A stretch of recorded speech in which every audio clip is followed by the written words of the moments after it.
CFL Hall of Famer Ray Jauch. The CFL's all-time leading receiver.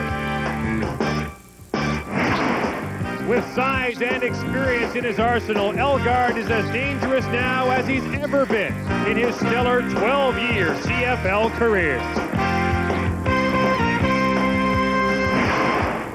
See, Ray Jauch is a very unusual player in that he plays all aspects of the game. There isn't a part of the game that he could not play.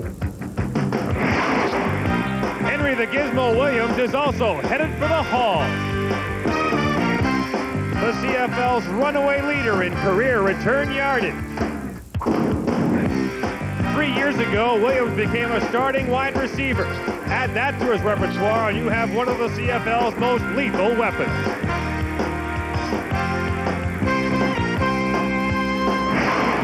Giz is probably the best kick returner I've ever seen. He means instant field position for the Eskimos. The players have confidence, and I really believe he's a big part of this football club. Tonight from Regina, Saskatchewan size meets Edmonton speed on the CFL Live.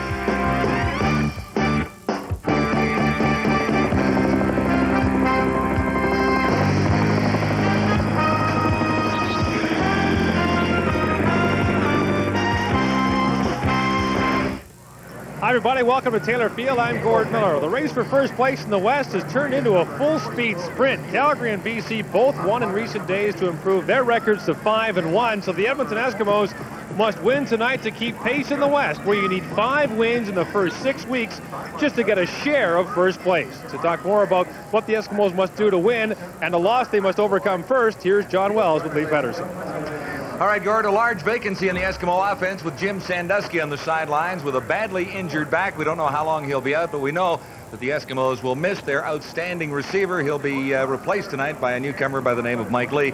But I would think that the Saskatchewan Roughriders might smile a little bit over what's going to happen tonight. Well, yeah, John, I think that's really good news for Saskatchewan because they really need a win. It's very critical for them. You look at the Western standings, and I think you'd have to concede that Edmonton, BC, and Calgary are going to fight it out for the top spot. So that leaves one playoff spot left, and Sacramento has it right now. They're 2 points ahead of Saskatchewan. So, you know, you look at this season, and for the Saskatchewan Roughriders, they can't let things get out of hand. They go to Calgary next week, and you'd sure like to go there at 3-3 and not 2-4, and at least keep yourself in the hunt for that final spot. Well, the good news for the Roughriders, they're always solid at Taylor Field. They're unbeaten here so far in 1994 and have won 5 in a row on home turf. Gord?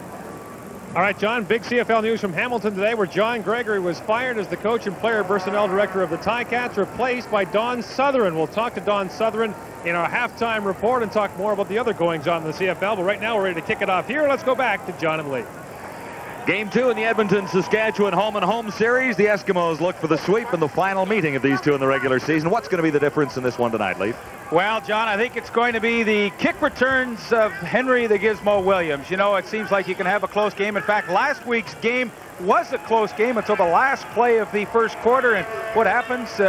Dave Ridgway misses a field goal, and who's there to get it? But Henry Williams, and he will go 115 yards. That was the first score of the ball game. It took a whole quarter to do it, but what he gives that team is instant field position. Ron Lancaster said that in the opening, and more than anything else, at any time in the game, it can be a punt return, a kickoff return. He can go the distance and win it for you.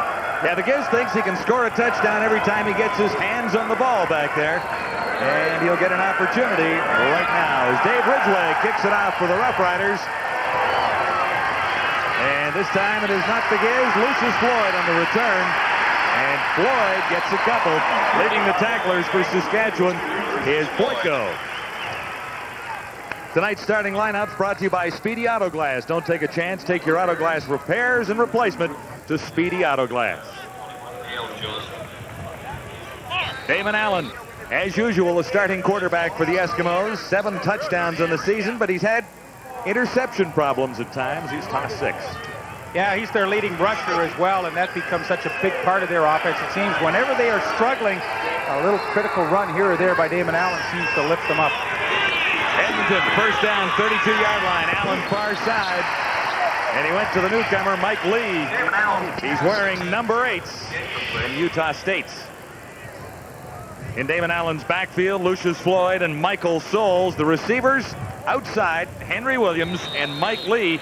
The inside receivers are Eddie Brown, and Jay Christensen is back in the Eskimo lineup. Yeah, this is an offensive line that not only pass blocks well to protect Naaman Allen, this is a good run blocking line. They trap well for Michael Souls and Lucius Floyd. A solid group up front. Eskimos on 2nd and 10. Allen from the shotgun. Comes to the near side. And Williams was the intended receiver. He drew a crowd, including Suter. And the Eskimos are out quickly.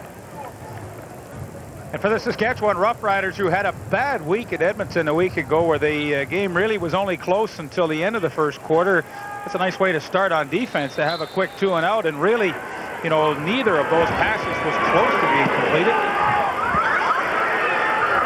Ulmer waits for it at the 30. About 4 yards on the return.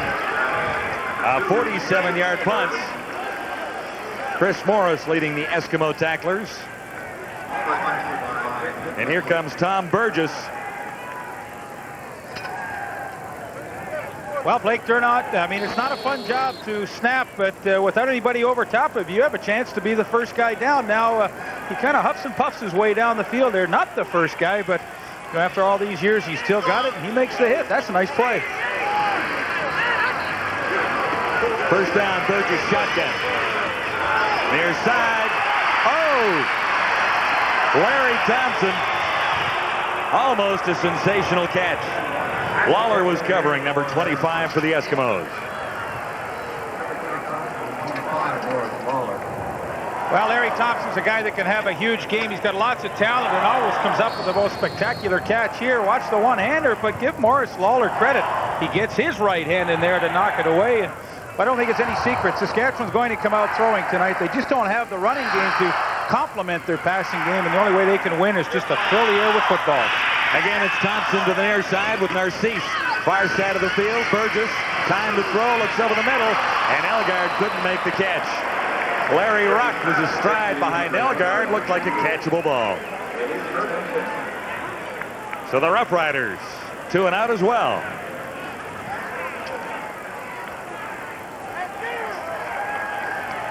They met in Edmonton at Commonwealth Stadium last week, and the Eskimos came up with a 42-23 win over the Saskatchewan Roughriders. And this is the scary part here, John, for Brent Mattich. He's leading the league in punting. He's a great punter. There you see his numbers, but hey, you're kicking into a strong wind here in the first quarter, and guess who's back there waiting for it? Yeah, the Giz standing at about his 32-yard line, moving up now to about the 35. Yeah, the toughest thing for Saskatchewan in this first quarter is to just try and keep field position. And it's kept it pretty low. The Giz had trouble handling it and was lucky to get it back at the 40-yard line. Ray Bernard leading the Saskatchewan tacklers. Decent punt, 36 yards. And there's no score early in the opening quarter at Taylor Field.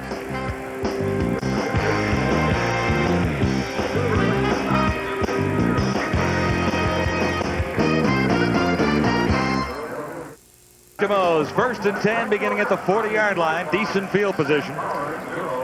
Damon Allen, 0 for his first 2 tosses at Taylor Field tonight. David and I were talking before the game, you know, about when to take the wind and, you know, when to defer your choice to the second half. He said, heck, when you come into Taylor Field and the wind's blowing as hard as it is tonight, you got to take it in the first quarter, because who knows, by the second quarter, it could turn around and you may get it for 2 quarters in a row. The weather changes so quickly here. So, you know, obviously that was their choice. Let's have it in the first quarter and see what we can do with it. And they got pretty good field position to begin their second drive. Yeah, and there's a guy who knows exactly how the wind blows at Taylor Field. As a matter of fact, it very seldom doesn't blow in this ballpark.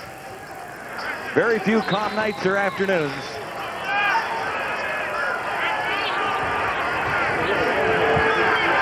Allen at the controls for the Eskimos. Floyd gets the call, and he has about 5 yards. Ball squirted loose, and Lee Bernard might have come up with it for the Saskatchewan Roughriders. Rider fans cheering, and it is the first turnover of the ball game. Number 95, Lee Bernard. And Saskatchewan Roughrider defense is the best defense in the league at creating fumbles. This is the 9th fumble they've created that they have recovered, and that's tops in the league, and they do it by stripping the ball carriers every time they get a chance. That time the ball stripped loose, and what a break this is for them, and they need to get off to a good start. Ray Bernard has the fumble. Saskatchewan Roughriders set up with a first down at the 45 of the Eskimos. Burgess stands in. Thompson makes the catch. One man to beat, and he can't stay in bounds. That was Dan Murphy, number 24, saving the touchdown for the Eskimos. 38 yards for Larry Thompson. That's a great catch by Larry Thompson. You watch at the end of this play the concentration as Tommy Burgess throws a nice strike into the wind, I might add. The blitz is coming in. Thompson on the post corner there. The gamble is made by Rogers, number 26. And Dan Murphy did save it, as John said, but that's a perfect throw. The Roughriders with a first and goal to go at the Eskimo 8. Three receivers near side. Bad snap gets away from Burgess. The ball is loose, and the Eskimos may have it right back. Burns actually coming up with it for the Saskatchewan Roughriders, number 51, Chris Burns. Strange play. Yeah, bad snap. Yeah, they're lucky here they were able to recover it because Leroy Bluth with a good shot. Two guys had a chance at it. I can't believe that Chris Burns actually was able to get it. From first and goal at the 8, it is 2nd and 30. Saunders in across the 25, and the Roughriders will have to settle for a field goal try from Dave Ridgway. They were lucky to get the ball back. Yeah, John, you know, I think that's a good call. I mean, you almost have to bite the bullet. You had a horrible play. You lost a ton of yardage, and would almost be impossible. They were in a first and goal situation. You have to score, so I think the draw was a good call there. Set it up nicely for Ridgway and at least take advantage of the fumble recovery and try and get some points out of it. It'll be spotted at the 32-yard line for Dave Ridgway. Good on 15 of 19 so far this season. Into the breeze, no problem for Ridgway. And the Roughriders are on the board first on a 32-yard field goal by Dave Ridgway. He hit 3 of 4 last week against the Eskimos in Edmonton, missed on a 56-yarder. Well, he's off to his typical kind of year, 14 and 19 so far on the season, and you know that's a comforting thought for Tom Burgess when he runs this offense. You know, once you get into scoring range inside another team's 40-yard line, you have to be thinking, hey, I've got a very dependable kicker that's going to get us some points. So sometimes your play selection will change just a little bit. You don't want to take too many chances because you know you're assured so many times of getting that instant 3. Eskimos wanted Commonwealth last week with big plays. The Roughriders got a couple of defensive touchdowns in the game. And really the Saskatchewan offense is still trying to get on track. Be interesting to see what develops here in the first quarter with Jim Sandusky out. Eddie Brown now for Edmonton becomes the real threat for Ron Lancaster's team. And, you know, without that balance in the receiving corps, it will be interesting to see what Saskatchewan does to maybe try and take Eddie Brown out of the game. And they kick it away from the Giz one more time. Lucius Floyd has about 4 on the return. And he was surrounded quickly by a horde of green jerseys. One thing the Edmonton Eskimos missed very much is Jim Sandusky. We talked about it in the opening. He'll be out indefinitely with back surgery. He's the possession receiver the Eskimos so desperately need. It's a standpoint that every guy in this club has a role to play. And Jimmy's role in this football club is to not only be our veteran at the receiver position, but also a coach on the field. And outside of being very devious and sneaky as a receiver, he's also a very big influence on the rest of our receivers, and that's what we're going to miss an awful lot. And he's just a good team guy, and you take those kind of guys off your football team, it weakens you a little bit. Big sack by Robinson of the Roughriders, and that forces the Eskimos back inside the 25-yard line. He had a new life for LeBrian Robinson. He was with the Ottawa Roughriders, and they just simply cut him loose after a couple of games playing with them. He's working on 50. Blake Dermott, and just some speed and power to the outside, and Damon Allen didn't have a chance. Riders have 6 defensive backs in for an Eskimos 2nd and 22. Dale Joseph moves into the secondary. Damon Allen on the run, finds a release man, Lucius Floyd, who stopped well short of the first down. Actually got about 12 yards, but he needed 22 and is forced out by Glenn Suter. That's solid defense by Saskatchewan. You get Edmonton backed up like that, and boy, you're sure always willing to give up a 10-yard completion. Let them get a couple extra yards running with it. But the worst thing you want to do is let somebody get behind you. Glenn Suter knows that. He's the captain of the defense, and don't think in the huddle he wasn't alerting his guys to it. Glenn Harper's 1,001st CFL punt is taken by Ulmer. And he gets a decent return, but the ball squirts loose. Let's see who has possession of 48-yard punt. There's a marker down back near midfield, and leading the Eskimo tacklers again, it's Blake Dermott. The Roughriders lead by 3 at Taylor Field, Regina. This is CFL Live.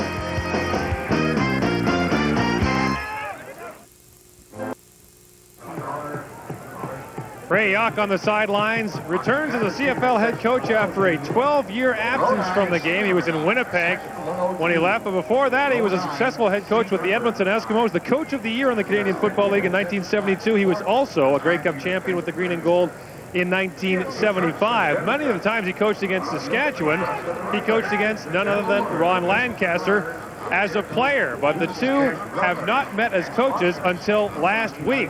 Lancaster, of course, a Hall of Fame player with Ottawa and most of his career with the Saskatchewan Roughriders. I asked Ron before this game, it was strange coming back here to Taylor Field. He said even though he's been back here so many times since he left, it still gives him chills, especially, he said, going by the visitors' locker room. Still feels strange to go in there. Well, I can really understand what he's saying. When I played here for 4 years and then came back the first time, I mean, I really felt strange. And we talked about this a couple of weeks ago with Jeff Fairholm making his return. And yeah, you really get an affection with this small community and how important football is to them and how important it obviously is for you too. But the community loves you. They welcome you with open arms. And then when you come back as the opponent, it's kind of an eerie feeling. Saskatchewan Roughriders have a lot of coaches. Just about everybody you meet on the street in Regina has an opinion on what the Roughriders should do. Well, everybody coaches this team. There are a lot of head coaches in this town. No assistants. There's a lot of head coaches. Penalty was against the Roughriders for unnecessary roughness, so Saskatchewan will begin back at the 20-yard line. Roughriders leading 3-0. Saunders gets maybe 1 yard. And Willie Pless is there for the Eskimos, number 39. Tom Burgess, 17 of 36 for 241 yards last week. One problem he had was 3 interceptions. Those are the numbers on the season so far.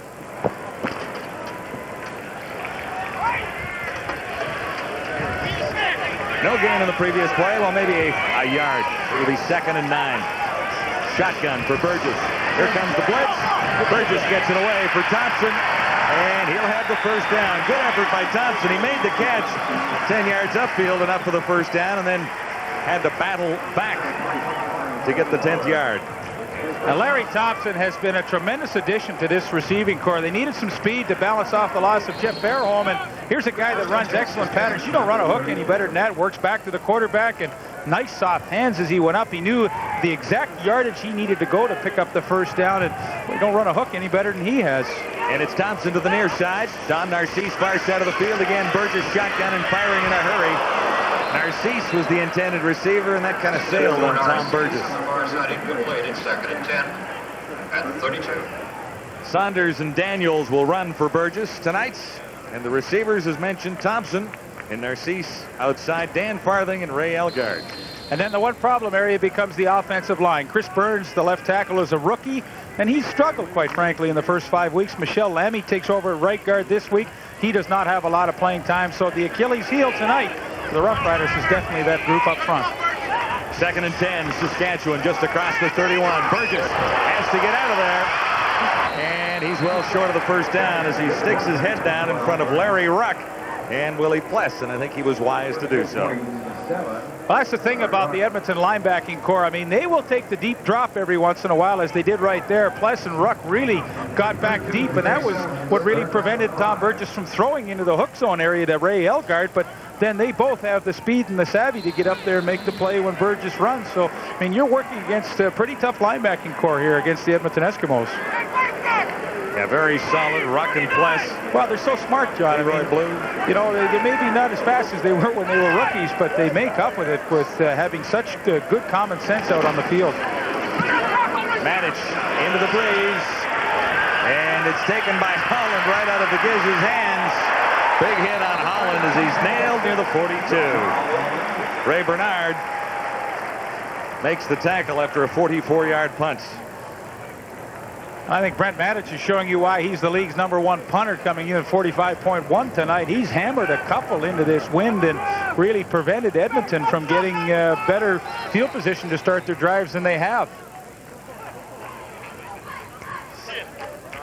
Practicing against the wind in Saskatchewan has to make you a better punter in a shorter period of time. Bob Cameron, of course, I was in just Winnipeg thinking that. is under a similar situation often, where you've got the breeze to contend with many, many nights. I remember asking Bob Cameron earlier this year if that was an advantage to practice in it all the time, and he said he didn't really think it was an advantage. It's just that his technique, the way he drops the ball, is just a little more conducive to knifing it through a real stiff wind.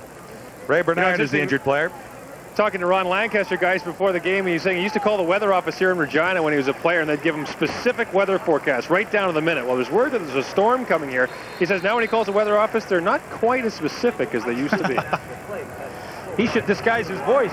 Or get someone else to call. Yeah, don't say, "Hi, I'm Ron Lancaster," thinking you're going to get preferential treatment out there. Just say, "Hey, I'm Freddie Jones, and I'm taking the family on a picnic." At night.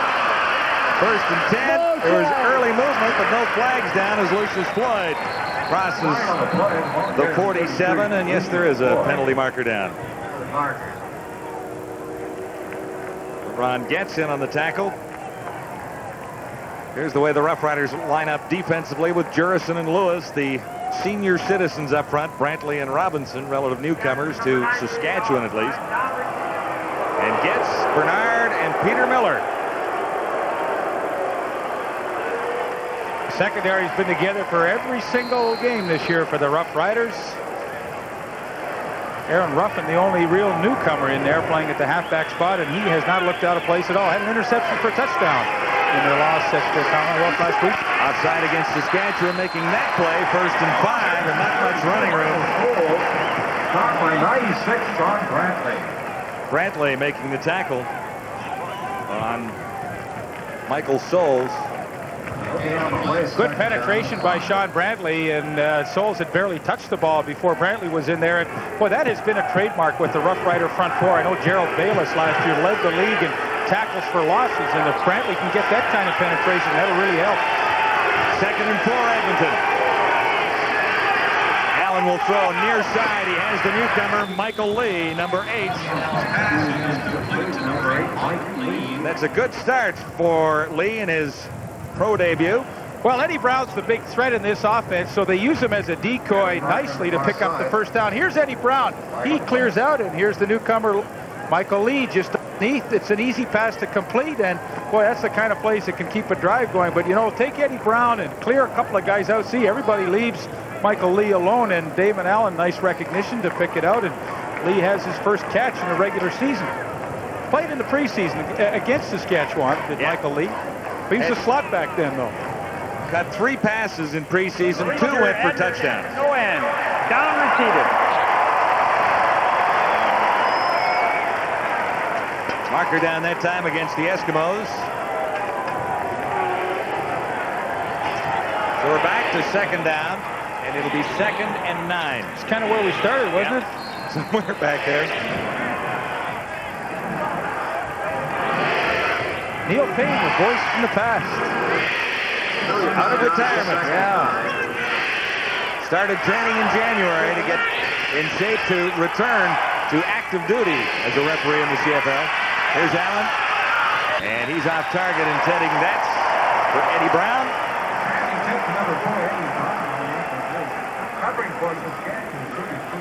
5:37 to play in the opening quarter, with the Roughriders leading the Eskimos 3-0. Well, if you're Ray Jauch, I think you have to be very pleased with the way this first quarter is materializing. I mean, you're working into a strong win. There's just a little over 5 minutes remaining, and you've got the lead. You can't do it much better than that. The win with Harper this time. Ulmer at the 15.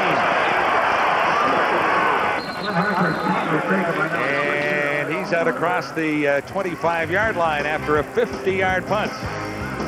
Ray Jauch and the Roughriders have the lead on the Eskimos. It's 3-0.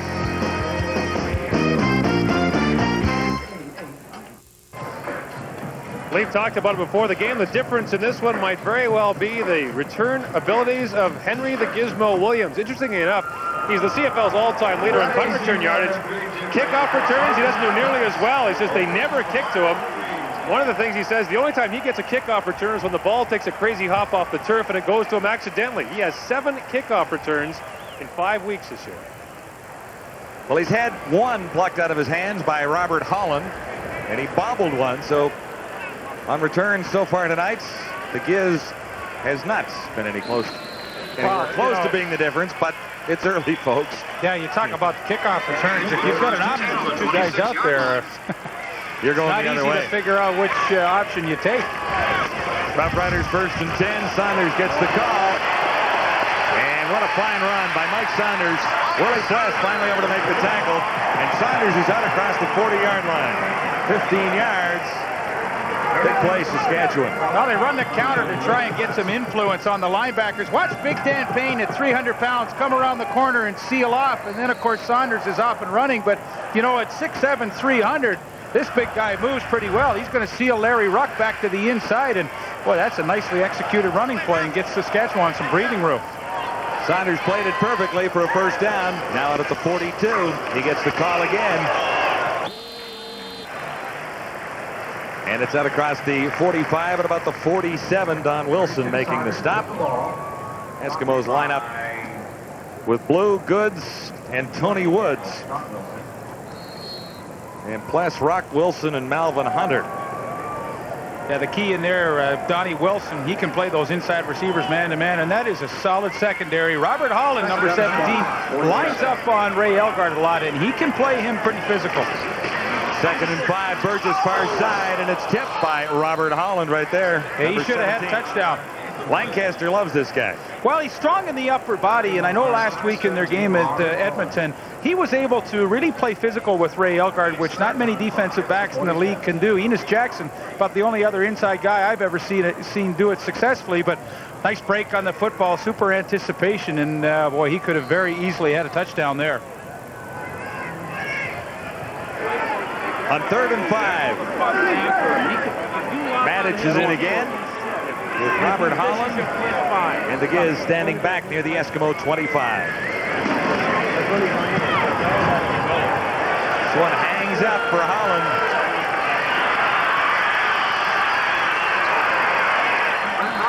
Boyko, one of the first Roughriders down to make the tackle. 39-yard punt. John, you know, a lot of people at home may be saying, well, why would they have 2 guys back there on the punt returns when Henry Williams is so good at it? I mean, why wouldn't they want him to have it all the time? But, you know, when a team is kicking into a heavy wind, you're really not sure if it's going to be a short punt. And a lot of times when a team is kicking into the wind, the return team will have 2 people back. You watch when Matic is kicking with the wind, I think Henry will be just back there by himself. For Eskimos, starting at the 34. 3:25 to go in the opening quarter, just 3 on the board. A field goal for the Saskatchewan Roughriders. Allen in trouble and down by Bobby Jurison, number 71.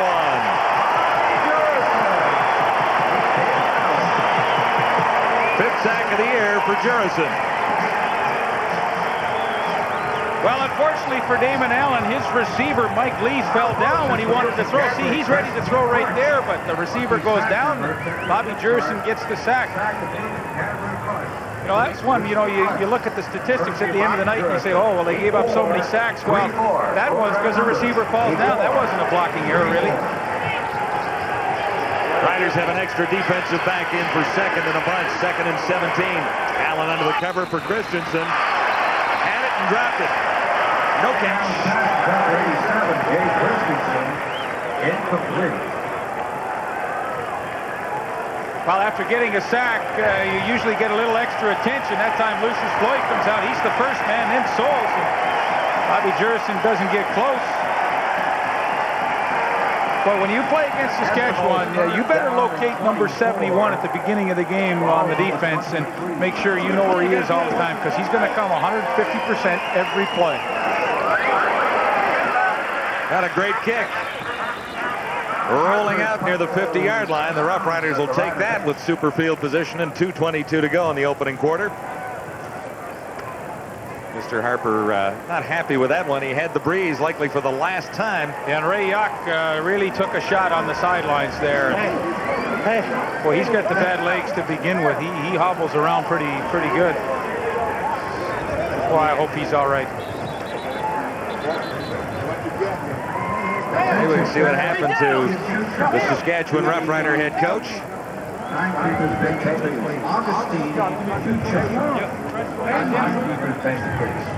Rysavy pushing an Eskimo into his head coach. Well, that's all they need here in Regina. I mean, they've had a pretty good transformation here. And, well, that's good news to see Ray up. I hope he is able to stand up there. They're going to put him on the bench. I mean, you look at a team that loses Kent Austin, Jeff Fairholm, and Gerald Bayless, 3 all-Canadian type stars, and you just don't rebound from that overnight. And I think this team has done pretty darn well at 2 and 3 right here. Jack Alexander, team doctor for many, many years, sitting beside Ray Jauch. 1st and 10 for the Roughriders. We'll get an update as soon as we can. Saunders. Not much room for Saunders that time. Number 40, Benny Goods. Benny Goods, number 40, was there. Larry Ruck not far away. In fact, it is no gain.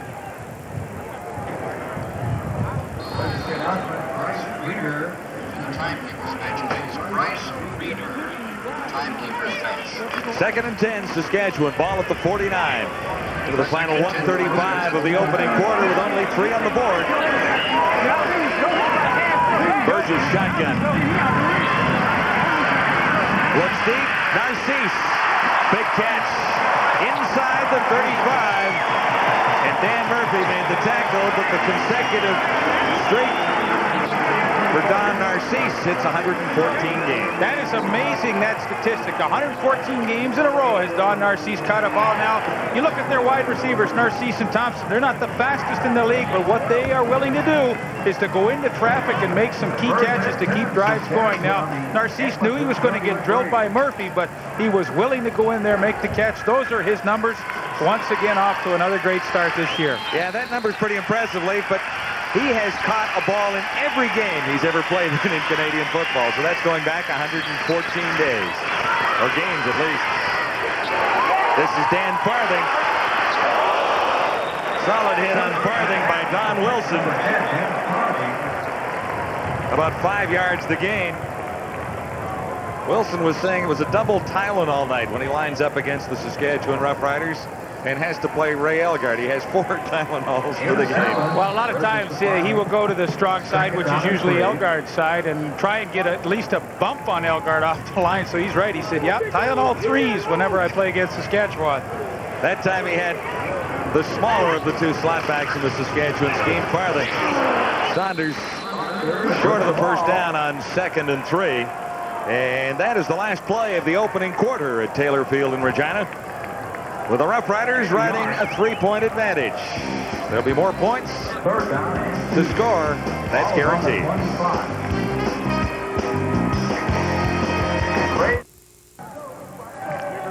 Lots of injuries before, but this is the first time we've seen a head coach get hurt. Ray Jauch has suffered what doctors are saying is a pretty serious knee injury. Now, Ray Jauch's playing career in the 60s ended in the Grey Cup game when he suffered a severe tear of his Achilles tendon.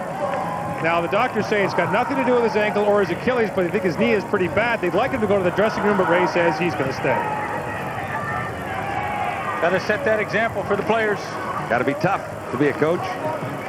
He's a good guy. Nice to see him as a head coach again. It seemed to be the logical move here in Regina when Don Matthews left to have a former head coach on the staff just move up, familiar with the whole organization and its personnel. Dave Ridgway has 2 more, and the Roughriders have a 6-0 advantage, picking up on Ray Jauch one more time. I mean, he's having a good time coaching again. He's loose and enjoying himself as he tries to build the Roughriders back into a solid team. You talked about the players earlier, Leif, that are missing from this team, and you don't replace the Fairholms and the Baylesses, and and people like that overnight. Oh, you don't. I think it's a nice situation for Ray Jauch to be in because, I mean, this is a team that's kind of on the bubble. They can go one of two ways, either progress and get much better and challenge for that final playoff spot, or they could just have a mediocre year. So really, you know, the expectations are not, you know, huge here, so it's a good spot to be in. Eskimos first down, beginning at the 35. Damon Allen, near side. And there was an opportunity for Drawhorn. Michael Lee was the intended receiver. Anthony Drawhorn's a smart player. He was going to have the short, flat zone coverage, so as soon as the ball was snapped, I mean, he really zipped out there quickly, and you don't see it really there on your screen, but that's why the ball was thrown poorly. Had it been on target, Drawhorn would have made the interception. Well, what an addition he was coming over in that trade for Ottawa. To me, he was one of the key people, no doubt. He's an all-Canadian. He's talented. He's a good kick returner. They just haven't used him there yet. Penalty against the Roughriders, and that brings the Eskimos out to the 45-yard line with a 1st and 10. Brown makes the catch, and he's near the Saskatchewan 50. So a roughing call leads to a 1st down.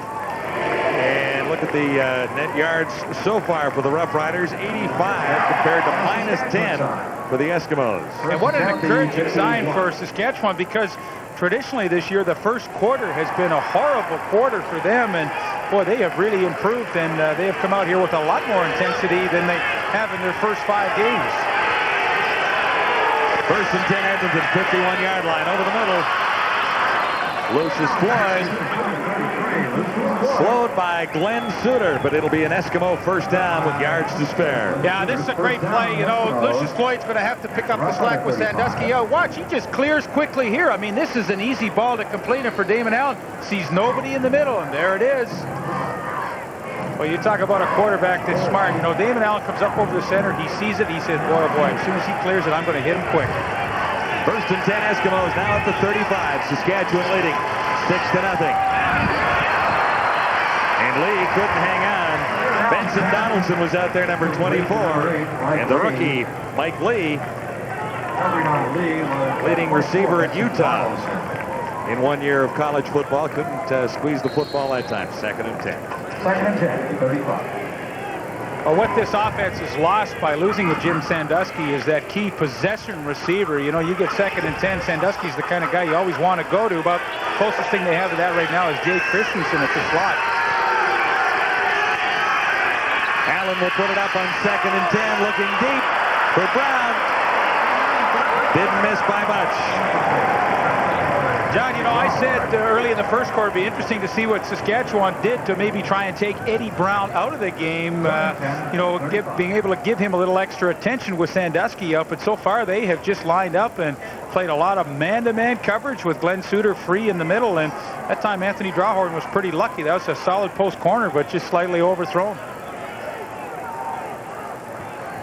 3rd down and out of field goal range. The Eskimos, they're calling Glenn Harper. Nails a single point. Ruffin will give up 1. And the Eskimos have their first points of this evening at Taylor Field. This is CFL Live.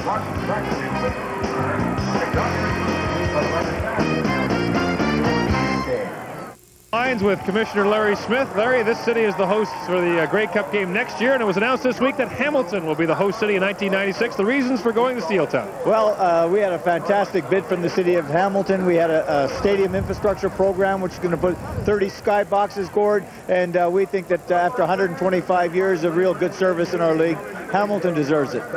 And Baltimore, the first time the Grey Cup game will be played in the U.S., a historic decision, and obviously Baltimore's attendance figures must lend you to believe that the game will be successful there. Well, 2 reasons. An outstanding bid. The mayor is very supportive of the CFL, and of course, we want the Grey Cup in the States, and if it's going to go in the States, it has to go to Baltimore. All right, Larry, give us a quick report card on the expansion clubs and how they're doing this year. Well, right now, Baltimore's outstanding. Shreveport's solid.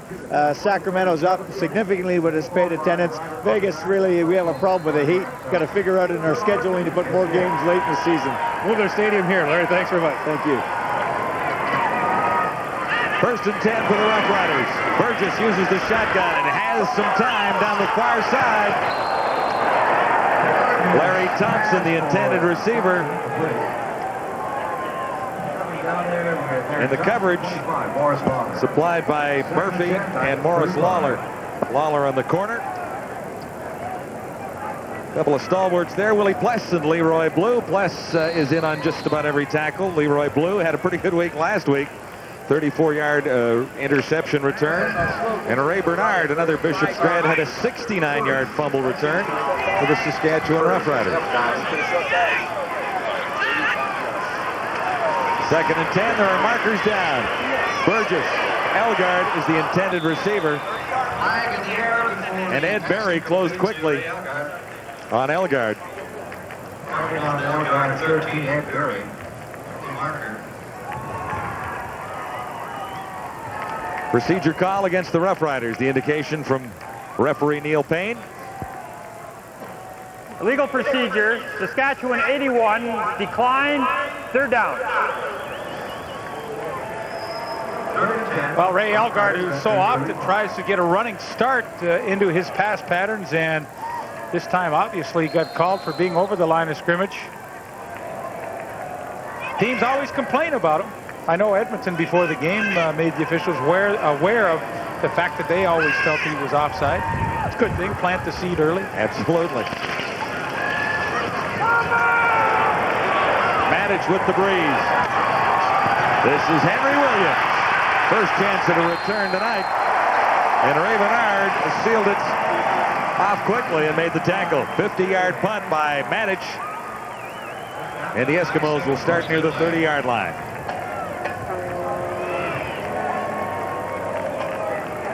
6-1, the hometown Roughriders leading the Eskimos in a rematch of a meeting last week at Commonwealth in Edmonton. It's been a pretty dull start to this game for the Edmonton offense, and I think Damon Allen, he better go to the rollout style where he made a little play action, get him outside and give him that option to run. Sometimes it's a key run here or there early in the game that all of a sudden will give this offense some life.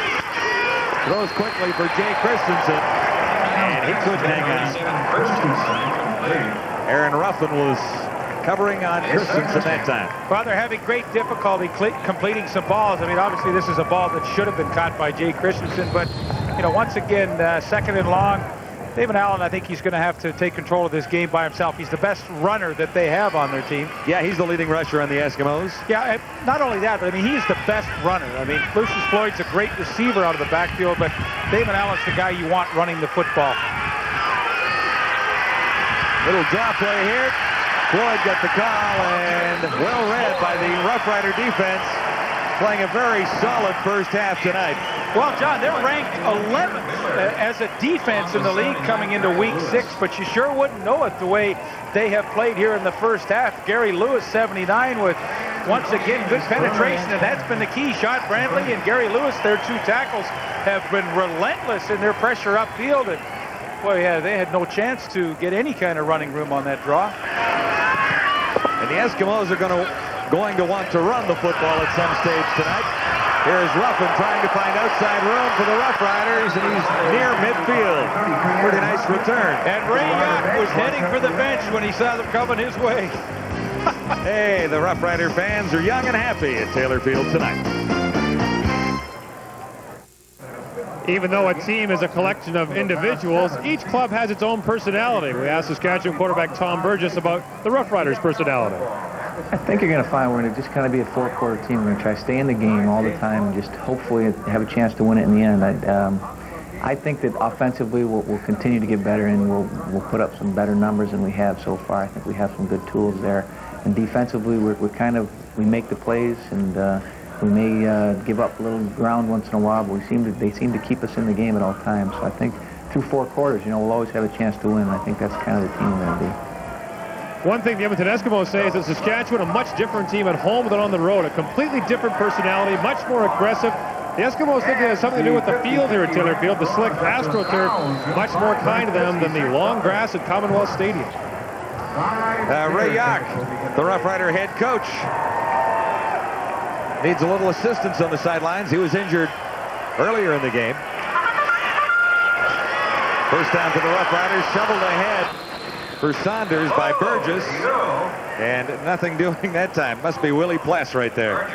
Number 39. So Saunders was almost lucky to be able to take that little shovel pass. Willie Pless gets such quick penetration. Boy, both defenses doing a good job of getting upfield quickly tonight. And boy, Saunders hardly touched the ball before Pless had shot through the gap and was there. Loss of 1. This will be 2nd and 11, Saskatchewan. Beginning at the 53. Burgess on the money, and that'll be a first down near the 40-yard line. Larry Thompson, a solid night already for Saskatchewan. To talk about a quarterback willing to take a hit to make the completion, Larry Thompson had not made his final break. You're going to see Burgess. He has to let it fly because the pressure's coming, and Thompson had not gone into his final break, and that's really just a case of knowing where your receiver's going to be when the ball gets there, because he had no time to wait till he came out of that break. First down, Roughriders at the 40 again. Burgess the shotgun. Near side this time, and a miscommunication between quarterback and receiver as Burgess laid it out, and Narcisse was a long way from the football. Well, the good news is when you have miscommunications that the ball was just incomplete. A lot of times when that occurs, you have an interception going the other way when your receiver does something you don't think he's going to do. Larry Thompson, a solid night on the other side already with 3 receptions for 63 yards. Yeah, and the protection really, I mean, it had a little heat on Burgess, but it's been a lot better tonight than it was a week ago. On 2nd and 10, Burgess stands in, looks deep, his receiver is down, and there is a marker.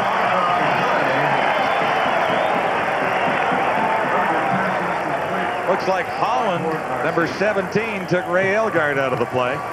Well, we talked about the fact that Robert Holland would like to play him a little more physical than some players do, but, well, I'm not so sure about that one because Elgard actually created the contact, and I think, well, wait how the referees sort this one out, but I think they will call it correctly. Well, it was definitely Holland and Elgard together. Yeah, and you got a great look at that. Offensive pass interference. Saskatchewan 81. Decline. 3rd down. Yeah, you got the right call, Leaf. That's good to see. Solid job by the officials on that one.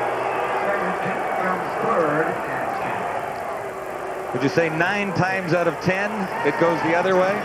Offensive pass interference isn't called all that frequently. Yeah, I would say you're right. That's a pretty good number.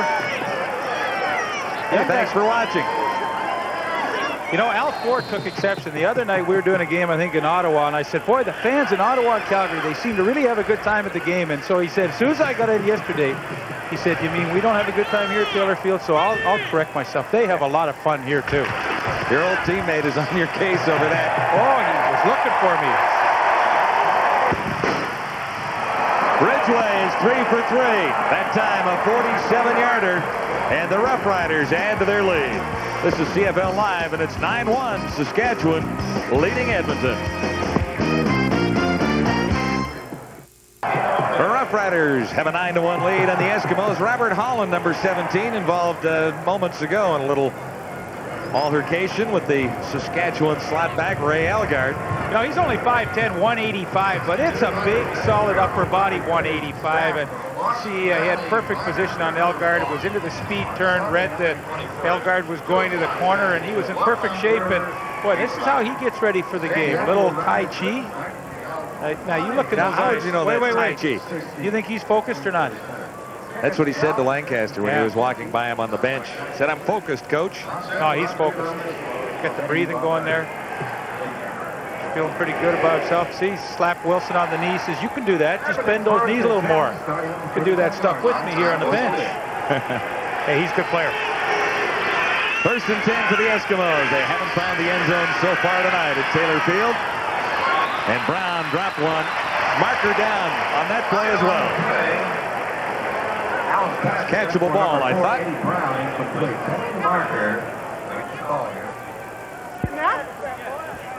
There's no flag on the play. Flag dropped in error. That's the frustrating part about Eddie Brown. You know, he's a good receiver. There's no question about that. He's a 1,000-yard guy every year, but and he'll make the spectacular play, and then he'll hurt you by dropping an easy ball. But when you're an offense that's struggling, they've only scored 1 point. They haven't generated anything tonight. You need to make those catches. Christensen, he dropped one too. 2nd and 10. Allen gets some pressure. There's a marker down. There's a play. And the catch is made in front of Ruffin. Brown comes back and grabs that one. He leads the Eskimos in average yards per catch, 20.6, but this one may be coming back. One of the problems Eddie Brown has, I mean, he can catch a lot of balls, but when you run those hooks, you've got to work your way back to the quarterback. That one wouldn't have had any contact with Aaron Ruffin had he come back to the quarterback a little bit better.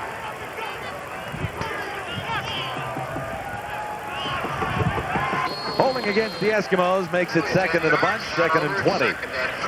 Back now at the 25-yard line.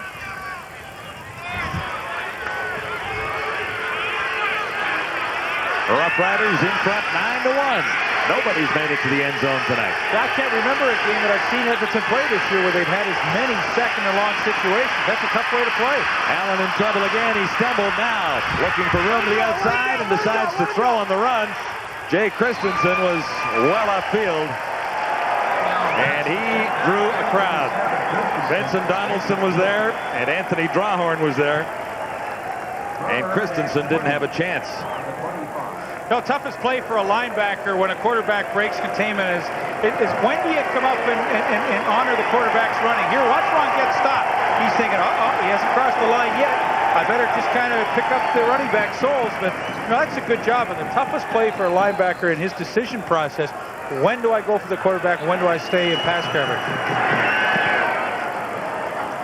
Harper.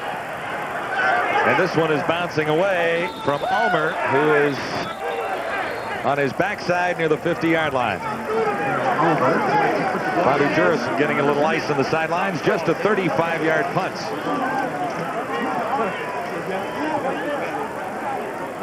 That was a little more than ice, guys. That was the most disgusting thing I've seen on the sideline in a while. 3 of his fingers were dislocated. He just jammed them into place himself and said, let me get out there again. They said, the offense is out. You're all right.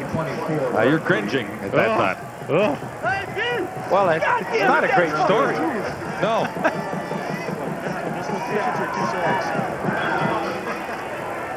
Looks like some more fingers that are out of whack there. That's Dan Murphy. Starting Eskimo safety. That'll bring in Trent Brown if Murphy has to go off, and he will, obviously, being down for this length of time. Well, I think if you're Ron Lancaster, you have to be concerned with how your team has come into Regina here and played in the first half. It's been a pretty sluggish start by the offense, and well, there's a lot at stake for them tonight to try and keep pace with both the BC Lions and Calgary Stampeders, who are off to unbelievable starts, both at 5-1. But you know, the good news for him is that the defense has played well enough to keep this game close, and they can afford to wait for the offense to finally kickstart itself. Yeah, it's only an 8-point difference. Burgess has to release in a hurry. Got it away, but there's no gain on the play as Sean Daniels made the catch, number 38. And he was behind the line. John, you know, as I look at both these offenses tonight, I really think they need to make some adjustments, and I think they need to adjust to a shorter passing game. Both quarterbacks are taking a little bit of heat. The blitzes are starting to come more frequently, and but that's when you have to start involving your Lucius Floyds and your Mike Saunders.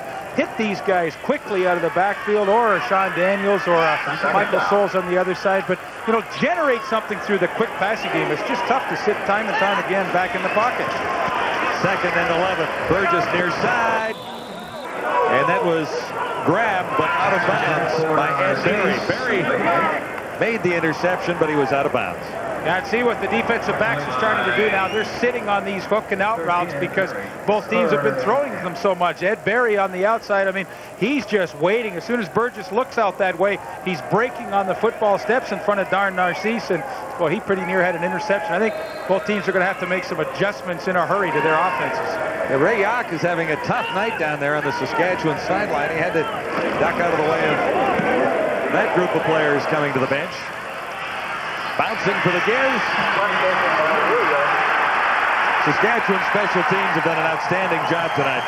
There has been very little running room for the guy who returns punts better than anyone else. Henry Williams, 43-yard punt. And again, the Eskimos are pinned deep in their zone. Gord? Here's the problem for Ray Jauch. The knee is really bothering him. The doctors will take another look at it at halftime. They're concerned that there might be some serious damage in there. Now the discussion on the Saskatchewan sideline is, if Jauch can't continue, who would coach the team? The answer is, they have no idea right now. No plan B. No, they don't have a lot of depth on their coaching staff either. You know, Jim Daly has the most experience, and he coaches the defense. And other than that, we're talking Greg Marshall, Richie Hall, and Tom Cudley, some pretty young guys. Jay Christensen makes the catch across the 25. Anthony Drawhorn stopped his progress before he could make a first down. Christensen happy to be back in the Eskimo lineup. Yeah, he popped kind of a muscle in his ankle in a warm-up a few weeks ago, just before they were getting ready to play Ottawa. He's finally back in there. That's a better first down call for Damon Allen. Second and a couple. Michael Souls got the call, and I'm not sure he made it. It was a long two. At by the Rider line. Right in the middle of things that time, LeBryant Robinson. See where they spot the ball on Michael Souls' carry. It is first down. I stand corrected. He had enough. 9-1, Saskatchewan leading the Eskimos. A defensive struggle so far. The Riders have 3 field goals from Ridgeway.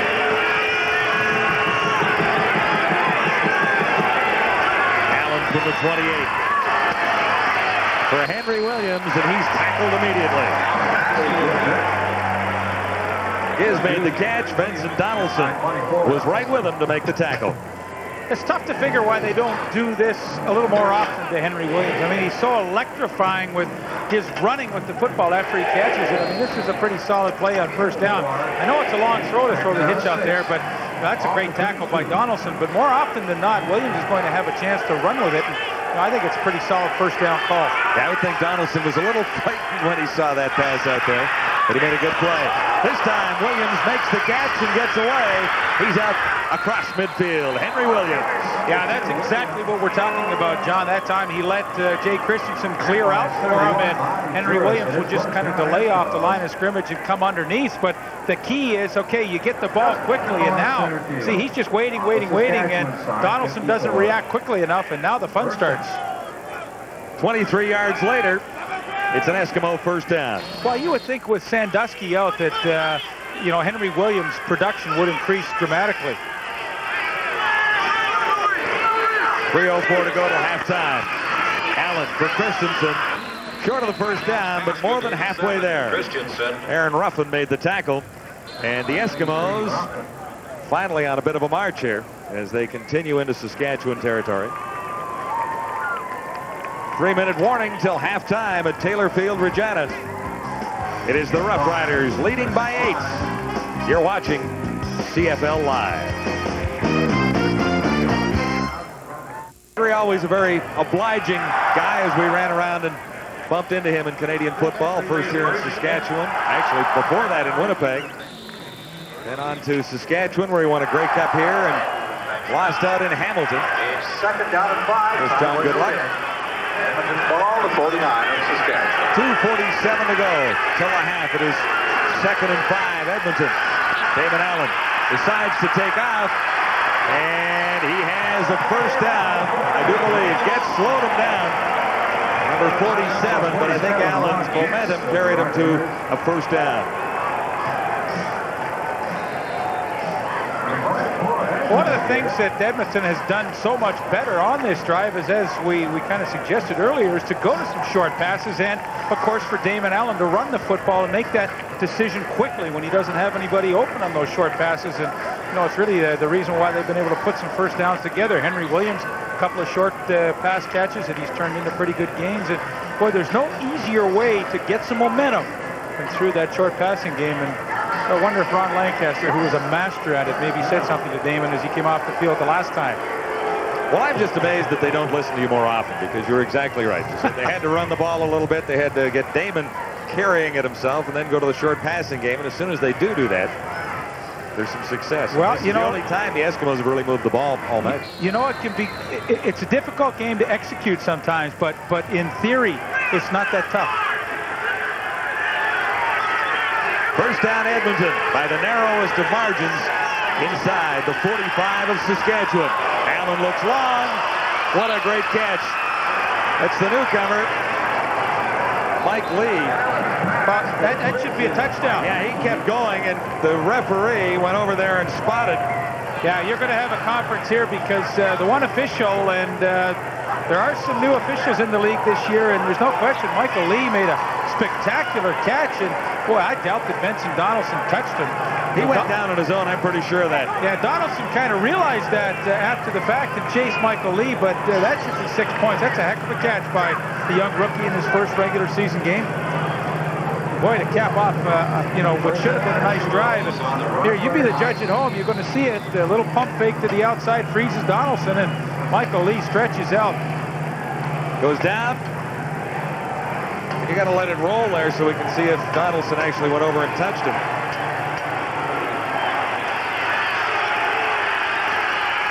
No touchdown. First down. Edmonton.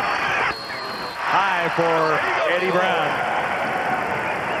Drawhorn was covering.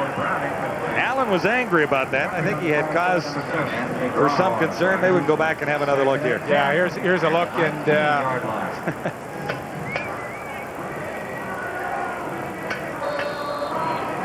you see, but Donaldson actually stopped when the official. Yeah, I know he stopped, but the fact is that should be a touchdown. Yeah, no, I agree with what you're saying. But Donaldson stopped his pursuit as well as I agree. As Lee stopped. He didn't actually cross the goal line. Here's Allen, and he's down. Gary Lewis, number 79, third sack of the year, and a big one for the Roughriders at this stage on 2nd and 10 Edmonton. Yeah, the tackle, Sean Brantley and Gary Lewis are really working hard in this game, but what a break they get. Should have been touchdown, does not happen. All of a sudden you get the sack, and Edmonton will have to settle for Sean Fleming coming into the game, but boy, what a wild turn of events that is. 1:41 to go till halftime. Well, you look at turning points in the game. That was a lovely drive that should have finished in a touchdown. 28-yard field goal try, Sean Fleming for Edmonton. Up and good. Maturing as a kicker, Sean Fleming. 15 of 20 so far now in the season, and any doubts that Lancaster had a few years ago are totally erased with his consistency this season. It's 9-4, Saskatchewan in the lead by 5 now.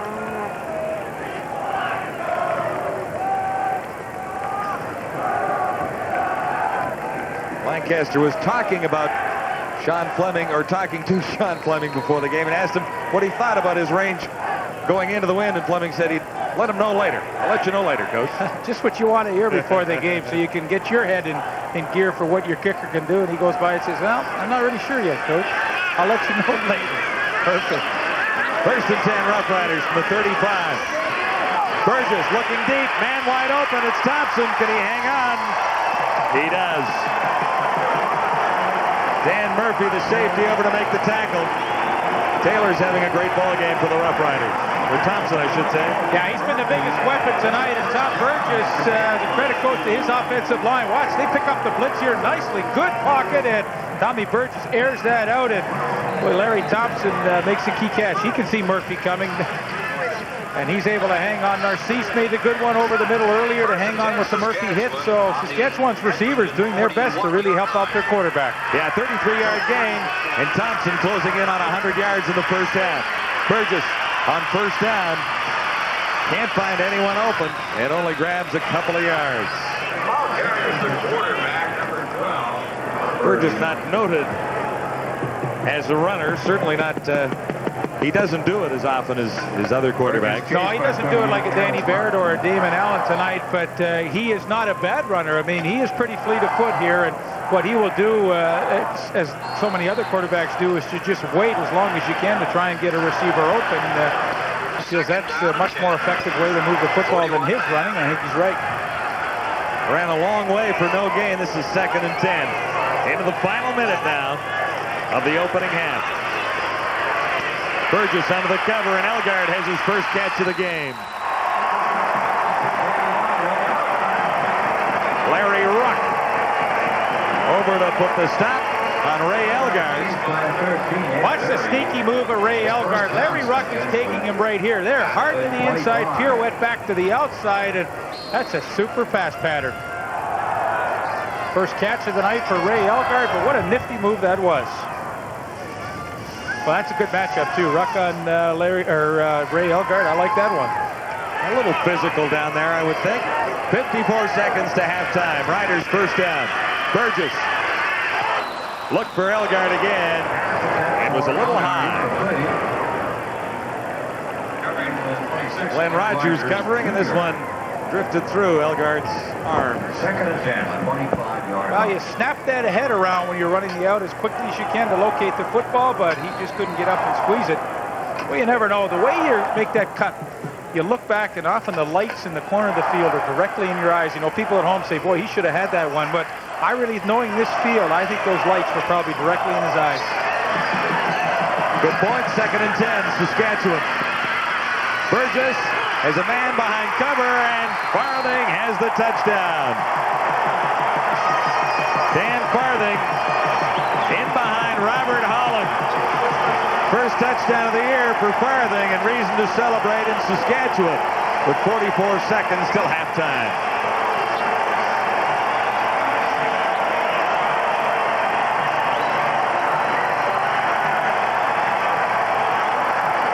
Well, there's no question the fans at Taylor Field appreciate the performance that their football team was putting on the field tonight. Solid defense, and now a nice drive capped off by a pretty good effort by Dan Farthing to stretch out and make a super catch for the touchdown. His first of the year, and he's getting a chance to play replacing Fairholm, and so far this season he's done just about everything they've asked of him. Not quite the speed of Jeff Fairholm, but Dan Farthing has great hands. Well, you know, he's got some pretty nifty moves, too. He's lined up one-on-one against Robert Holland, and you're going to see Farthing right here. But watch how he goes down and just stutter steps in there and then goes back up over the top, but it freezes Robert Holland just enough. You watch now. Holland's going to stop. Now he's dead. The ball is in the air, and there's no way Holland can recover quickly enough. A perfect throw by Burgess, and boy, an outstanding catch by the young receiver, Dan Farthing. A wonderful pattern. Burgess had time to get it away, and then time to see it all happen and celebrate the touchdown toss. You know, what's nice to see, though, John, as a young receiver, sometimes you're not patient enough to really sell that little stutter step fake to freeze the defensive back. You want to just run right by him and try and use your speed. But, you know, that showed some real maturity by Farthing. And, boy, if they could really incorporate him into the offense and he becomes productive, boy, it's sure going to help their cause.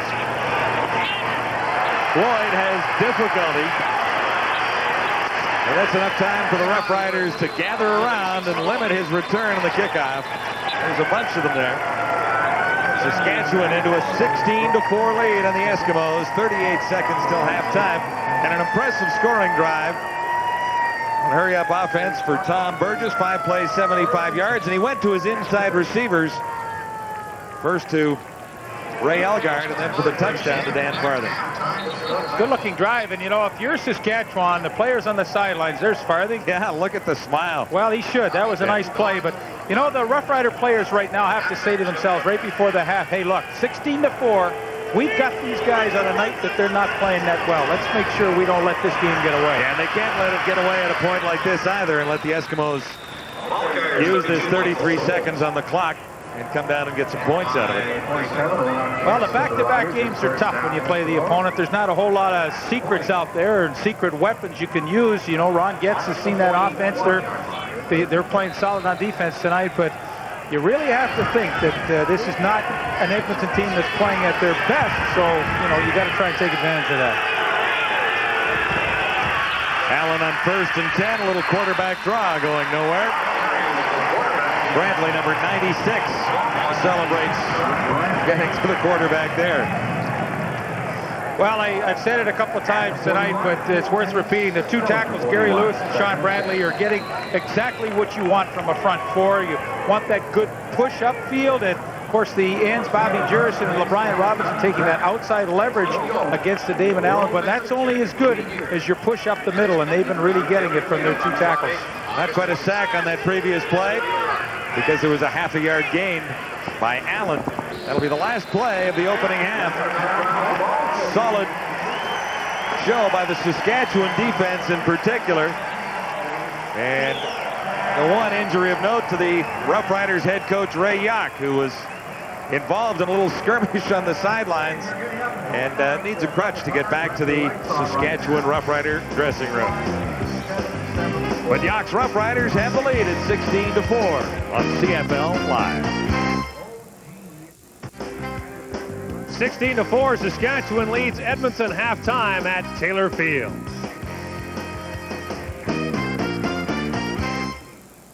Welcome to our CFL Live halftime report. Good news and bad news for football fans in Hamilton this week.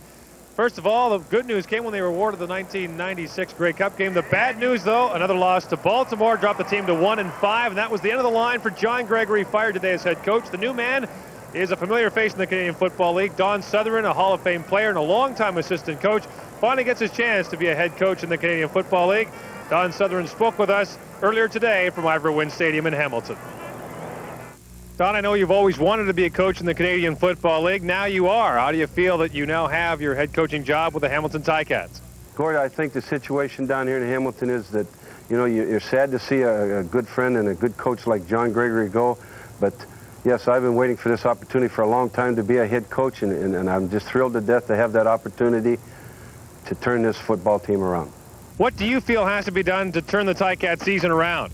Okay, Gordy, the thing that we have to do, number one, is we have to maintain some discipline on this football team. I've looked back over the film for the last 6 games. We have been in every football game in the fourth quarter and faltered to that point. So I really think that the discipline, not only on the field, but off the field, has to be corrected, and I've talked to the team about it, and certainly some of the guys are going to fall in line. The fellas that don't fall in line, I'm sorry, they'll probably be looking for a job. There's been a lot of talk about Tim Rosenbaugh in Hamilton. Is he your #1 quarterback? Tim Rosenbaugh is our starting quarterback, and I think that Timmy is getting better every time out. I think the reads that are starting to come to him, we have to get some patterns that people run and get some speed inside. And we're certainly going to address that issue, but yes, you're right, Gordy. Tim Rosenbaugh is our #1 quarterback until he proves to us that he can't do that job, and I don't see that in the future. Don, what should Ticat fans reasonably expect from this football team? Should they expect the Ticats to be a contender this year? Gordy, I think the situation is right now that we can be a contender. Toronto's only 2 points up on us right now. I think that maybe 10 or 11 wins in the Eastern Division will be first place. There's some good teams, but I honestly feel that right now we can contend in this league in the Eastern Division, and we will this year. Don, congratulations. Thanks for talking to us. In action last night in the Canadian Football League, a pair of games on tap. Both saw big scores, which have become the norm with good weather and, of course, in one case, an indoor stadium prevailing. First up, Frank Clair Stadium in Ottawa, the Bombers against the Roughriders. Blaze Bryant in from 2 yards out, and the Winnipeg Blue Bombers off and running in this one, lead 28-0. And later on in the game, Blaze Bryant starts at his own 18-yard line, heads upfield of his punt return and goes coast to coast. A 92-yard punt return for a touchdown. His second major of the game. Dunnigan 301 yards passing as the Bombers strengthen their hold on first place with a 59-41 victory over Ottawa. Now to the Stadium at BC Place. It's the Argonauts against the Lions. First play from scrimmage, the toss to Corey Philpott, who gets a block, heads outside, heads upfield, and is gone. An 87-yard touchdown. Some of the fans were just taking their seats when this happened. Made it 7-0 BC on the very first play. But Toronto comes back. Mike Kerrigan to Mike Clemens, and the pinball goes 54 yards on the perfectly executed screen. Toronto came back to tie the game at 14, but from there it was all BC Lions. Great catch by Darren Flutie. He hauls in the pass from Kent Austin. And the BC Lions had a big night, 54-39, and Kent Austin lit it up last night along with the BC offense. A team record 40 first downs. 523 yards passing for Austin last night, and 3 BC receivers went over 100 yards receiving for the first time in that team's history. Not quite those kind of offensive numbers being put up here, but hey, the Saskatchewan Roughriders will take them any way they can get them. 16-4 is the score after 30 minutes. We're back with more at halftime. You're watching the CFL Live from Taylor Field in Regina.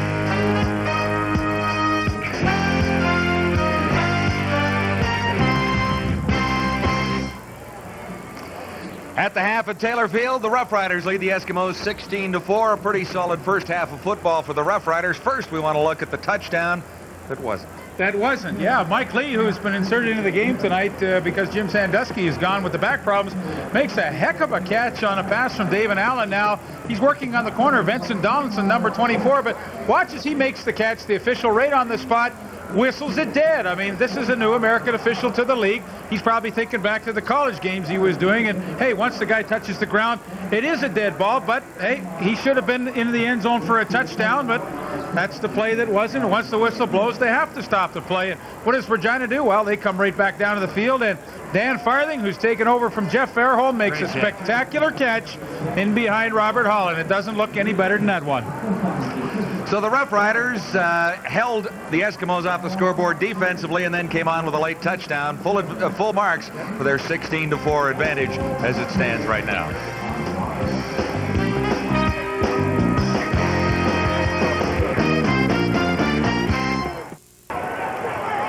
Welcome back to Taylor Field in Regina. The hometown Roughriders have the lead as we get set for the second half kickoff. 16-4, Saskatchewan leading Edmonton. Thompson calls for it. Some room outside as Thompson follows his blockers well and turns in a great return. Fleming, the kicker, made the tackle. He's been involved in a couple of tackles lately. The Eskimo kicker, Sean Fleming. Interesting numbers from the opening half. Net yards, 184 Saskatchewan, just 98 net yards for the Eskimos, and that pretty well explains the margin of the Saskatchewan lead right now. Turnovers have not been a major factor. Narcisse to the near side.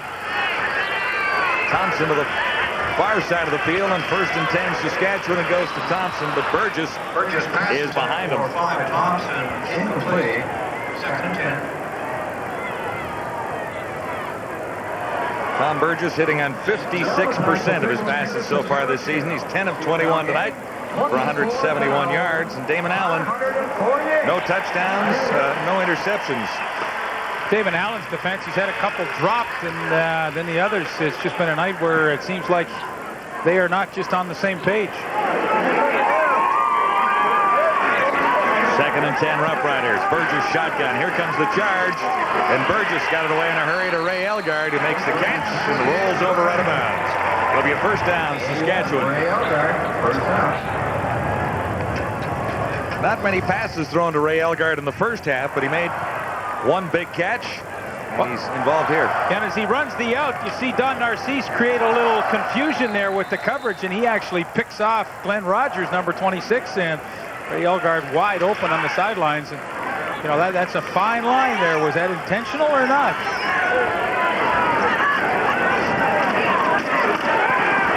Drop play to Saunders. Well read by the Eskimo defense. Tony Woods was there along with Malvin Hunter, number 46. And by 20, Don Wilson. Saskatchewan, which does not have a great running game, pulled the left tackle, Chris Burns, and Malvin Hunter, number 46. He has such great speed. He just followed the tackle all the way down the line and caught the back from behind. And, you know, that's the thing about having team speed. Sometimes those long developing running plays just don't work. Loss of a couple. This will be 2nd and 12. The Roughriders right at midfield. Low snap for Burgess. He got it. Thompson, great catch. First down, Saskatchewan, as Thompson crosses the 45. In front of Lawler. Larry Thompson. John, talk about a receiving corps that's doing everything they can tonight to win the ball game. I mean, this is about the 5th catch that they have made where they go up and just fight for the ball. Larry Thompson threw Morris Lawler. Boy, that is just a spectacular catch. Tommy Burgess is letting it go before they make their final break. Very tough to defend against that as a defensive back. 5th catch for Thompson, 120 yards so far. Burgess has to unload in a hurry. That's catch number 6 for Larry Thompson. Stopped short of the first down by Willie Pless. Burgess read it well. The pressure. The heat was coming. Well, they want to let the heat come on this one. This is a quick screen and, you know, get those linemen up quickly. Yeah, that's what you want to see. All those guys in on top of the quarterback and then the other guy running down the field with it. But nicely designed, quick screen to Larry Thompson and, you know, solid first down play. 2nd and 3. Narcisse out. They add another back. And Saunders has the first down with ease. He's down to the 15. And again, it's Willie Pless. And Leroy Blue, number 89. Fine running play by Mike Saunders. And Chris Burns, the left tackle, who's had a little difficulty this year pass blocking. I mean, he gets a chance to run block and watch the seal-out block he makes on 46 Melvin Hunter, and that allows Saunders just some great running room. There it is right there, 51 Burns. A little tough to see there, but boy, when he gets his chance to go out and fire out on a guy, he made the most of it and opened up a huge hole for his running back. Saskatchewan now at the Eskimo 15. 1st and 10. Burgess looked for Elgard, and looks like Elgard turned the wrong way. Burgess feeling the heat once more, but he's up quickly and ready to fire again. Well, he's taken a few shots tonight. They haven't had the sacks as they had last week. Edmonton with 5 a week ago, but you know, Tommy Burgess has been able to, you know, a lot of courage to stand in there like that. Burgess was taking the blame for that miscommunication. As Elgard came back to the huddle, he was signifying it was my fault. 2nd and 10. Ball at the 15. Burgess the shotgun. Stands in, looks to the end zone. Thompson couldn't bring it in. Lawler was covering number 25. And the Roughriders will settle for a Ridgeway try. But still a nice way to begin the 3rd quarter on their opening series, to come out and march it all the way down the field, kill some time off the clock, and Larry Thompson almost comes up with a spectacular catch there, but boy, the desired result was there. You take time off the clock, you're probably going to get some points out of it, and you keep Edmonton's offense off the field and add to your own lead. That's a solid offensive drive. 4 minutes off the clock as Ridgeway lines up with the ball spotted at the 21. Suter holds. Marker is down as Ridgeway hammers that one through. Perfect night going for Dave Ridgeway. Procedure called is the indication from Neil Payne.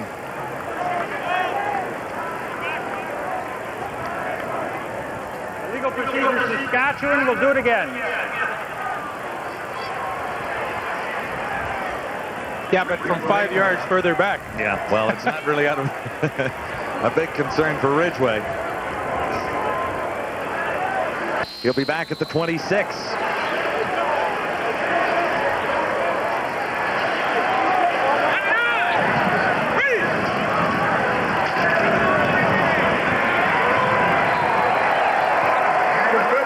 Hasn't missed a thing tonight. 4 for 4, Dave Ridgeway. Saskatchewan Roughriders add to their lead in the Eskimos. It's 19-4 on CFL Live. When you talk about special teams players in the Canadian Football League, the discussion has to begin with Henry the Gizmo Williams, an integral part of the Edmonton offense for what he does on special teams. Outstanding, you know, as far as kick returning goes, which is what he really believes he is. He really believes he's a kick returner. As a pass receiver, you know, it's hard to believe, but he's improving every year, and we feel that this year he's running routes, catching the football better than he ever did, and I think from that standpoint, he's becoming more of a complete football player. Said to Al Ford during the second quarter, they're doing a good job containing Gizmo. He said, game's not over yet. Excellent point.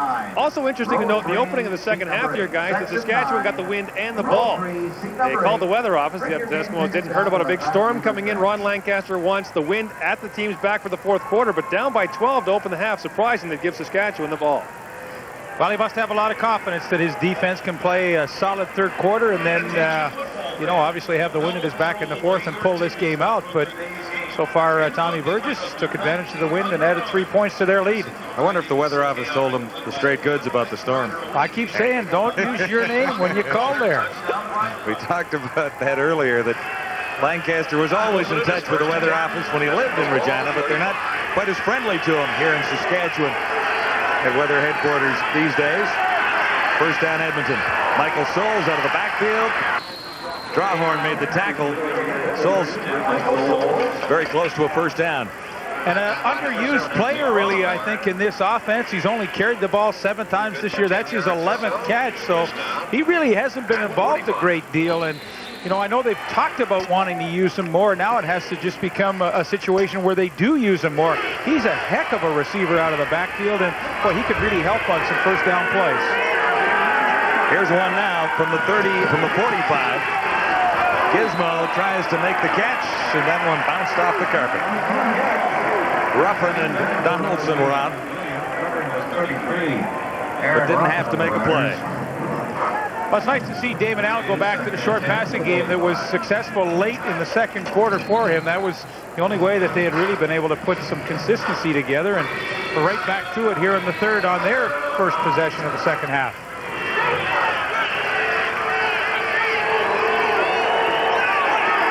Second and 10 Eskimos at the 45. Allen employs the shotgun. Oh, and a great defensive play by Ray Bernard.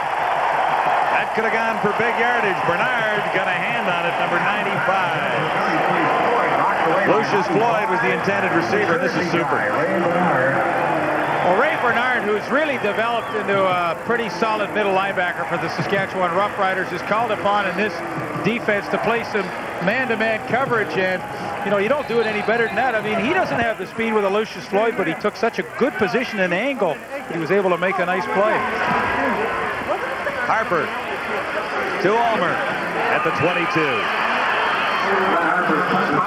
Out across the 25, make it the 28-yard line. A 43-yard kick. And you're with the Sports Network, TSN, live from Taylor Field in Regina. This is CFL Live.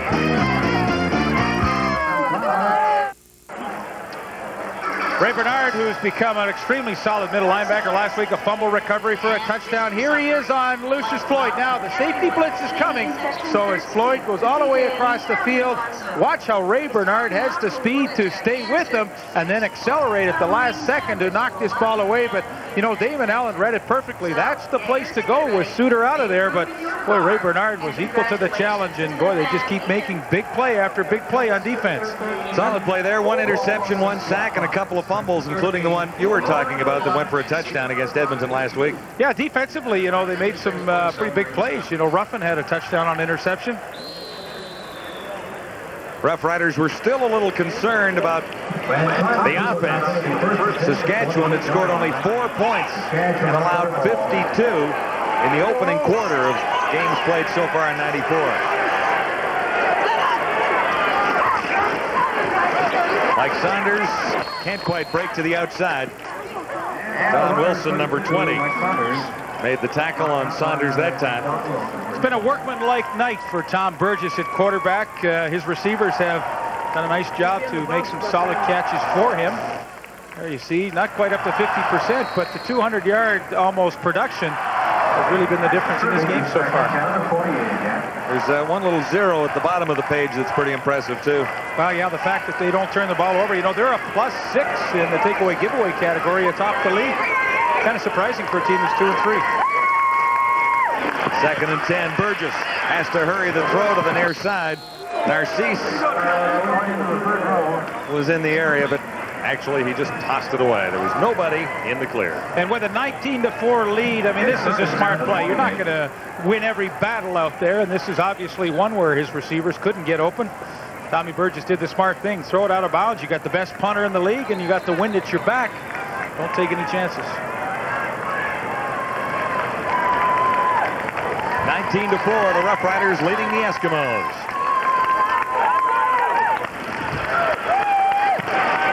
Here's Maddox. He doesn't really get all of this. Bouncing for the Giz. 41-yard punts and not much running room for the Giz that time. And 3 previous punt returns, the Giz only had 9 yards returning. Edmonton will start the 46-yard line, first and 10. And there wasn't much on that one either. 8:12 to go, third quarter.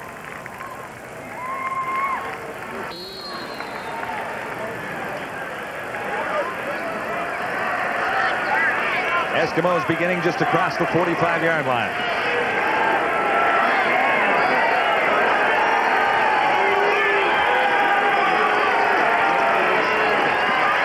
Heat on Allen. He got it away. Michael Souls has a first down for the Eskimos. Aaron Ruffin, number 33, one of the newcomers to the Saskatchewan backfield. And John, this is why, even though they're behind, Edmonton always has a chance to win. They just make the right choices, and more specifically Damon Allen. Glenn Suter on the safety blitz. Where do you go? Well, you got to hit a back out of the backfield quickly to attack it, and that's exactly what he did. He's now gone to the hurry up. I think this is a good move to also try and change the flow of this game. Now at the 51, it's first down Edmonton. Little play action by Allen. Swings it out for Souls. And Suter missed the tackle, but forced him out. Albert Brown then nailed Michael Souls. And that's fine line for roughing, I can tell you that. He's very lucky, Albert Brown is, that he didn't get a 15-yard penalty tagged on, because Mike Souls was right on the sideline and very vulnerable. But once again, a good decision by Damon Allen. Give it to Michael Souls. Let him be a part of this offense, and easy pass to complete, and he picks up some good yardage running with the football. That's fine line right there. Yeah, Suter slowed him enough, and he was actually on the line. Gain of 8, 2nd and 2, and Allen takes off himself. Plenty for the first down as Damon Allen slides across the 30-yard line down to the 28. It's first down. Well, this is about the time of the game where Damon Allen's taking control, not only with his play selection, but as he comes back, look what he sees right up in here. That's the time to run with it. His receivers aren't open initially. Ray Bernard leaves the middle. Good decision. And he has all of a sudden really changed the tempo of this game. First down at the 28. Allen to the far side. And Ruffin makes the tackle on Brown. Made by 33, Aaron Ruffin.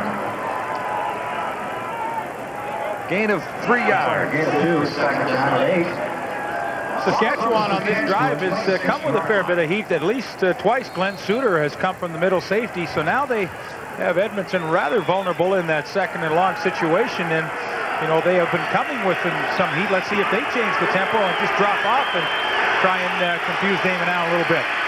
This will be 2nd and 8. Allen has time, looks to the end zone. Oh! The Giz had it and dropped it. Henry Williams in behind Benson Donaldson on 2nd and 8, and he couldn't hang on. Well, Jim Daly, who calls the defenses for Saskatchewan, came with more heat, and Benson Donaldson all alone on the corner. This is a perfect strike to throw back. Henry Williams worked hard to get the position on the post. Only trouble is, gee whiz, couldn't make the catch. Sure was a good-looking drive, though, to get him down there.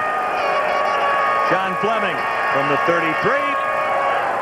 And on target again, Fleming having a perfect night as well. Eskimos settle for 3 on a Sean Fleming field goal. Lancaster behind Jauch. It's 19-7. Roughriders in front of the Eskimos, 19-7. What might have been for number 2, the Giz. He had his hands on a football in the end zone and dropped 6 points.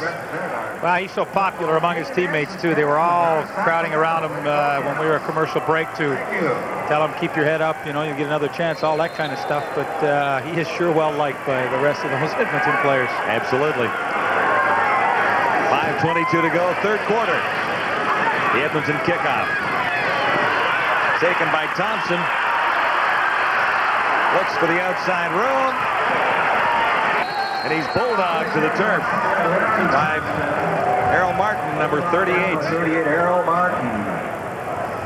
Errol Martin gets a lot of playing time shuttling in as a backup linebacker to Melvin Hunter, but he also works the special teams extremely hard. And you know, it's usually nothing more than a little bit of desire and extra effort to want to make the play, and he absolutely wanted to make the tackle on Larry Thompson right there. And you know, he knows as well as anybody that this game is kind of in limbo right now. Edmonton put a good drive together. Now if the defense can hold Saskatchewan, get a quick 2 and out, they can see this whole flow of the game change around in a hurry. The Eskimos waiting for the wind in the fourth quarter. Saskatchewan beginning near the 20-yard line. Burgess for Elgard. That'll be a first down. And Elgard grabs an extra 8 yards. He's up to the 40-yard line. And it's Willie Pless. Never far from the ball. No, watch how Elgard just kind of sits down here. He knows he's just in an open, soft spot. To just stay there and wait for it. It'll develop, and Tom Burgess found him. The ball was there, and you know, when you need to put some drive together to answer the Edmonton one, a nice 17-yard catch by Elgard sure doesn't hurt. Third reception, 44 yards, Elgard on the night. First and 10, Saskatchewan. Again, the shotgun from the 40. Burgess getting pretty good protection. Look for Thompson. He got tangled up.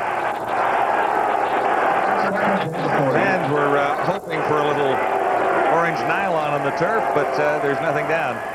Lawler was out there, along with Glenn Rogers. Thompson really has been the favorite target for Tommy Burgess when he wanted to go deep tonight, but a little extra coverage. You know what happens, you leave the slot back in to block. Now that frees up the inside halfback to help out. Burgess winning this duel so far, 216 to 138 yards. Second and 10. Burgess for Narcisse. Tight coverage by Ed Berry, number 13. Over the top, and Narcisse couldn't hang on.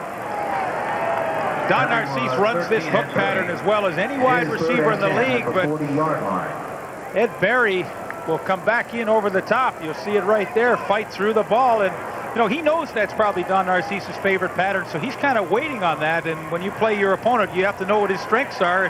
Ed Berry obviously realizes that's one of Narcisse's strengths, and he was waiting for it and jumped in and made a good play. Matic got it away. Good kick, chasing the Giz. Henry Williams right back to the 5 before he can corral it. There's a marker down, and here comes the Giz. Slowed at the 25, and that was enough. 65-yard punt that time, a 20-yard return. And the penalty is going against the Eskimos. Initial indication holding against Lancaster's squad. Holding, Edmonton 23 on the run back. First down. Despite the setback of this penalty, the Eskimos saying, Leaf, exactly what you did a moment ago. Big defensive series for Edmonton. Now they're saying offense. Work the clock and let's get the win for the fourth quarter and get out down 19-7. They think they'll be doing fine. Yeah, it would have been a little better had they not had this penalty, but well, I agree with you, Gord. That's exactly what they're thinking. Let's save it for the fourth. That's when we can win this game. You know, that's what the psychology is on the Edmonton bench right now. 19-7, Saskatchewan leading. Eskimos begin from the 3. Marker down, and this one is picked off by Drawhorn. Another marker down.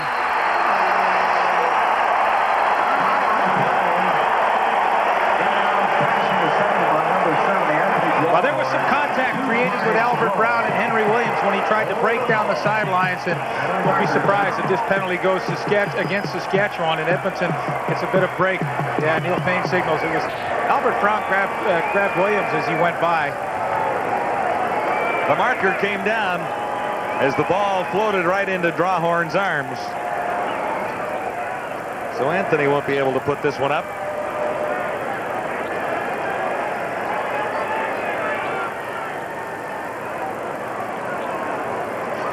Lancaster obviously still a little upset about a call in the first half that cost the Eskimos a chance to get into the end zone. Some complications trying to sort this out. Pass interference, Saskatchewan number 4. Unnecessary roughness against Edmonton 87.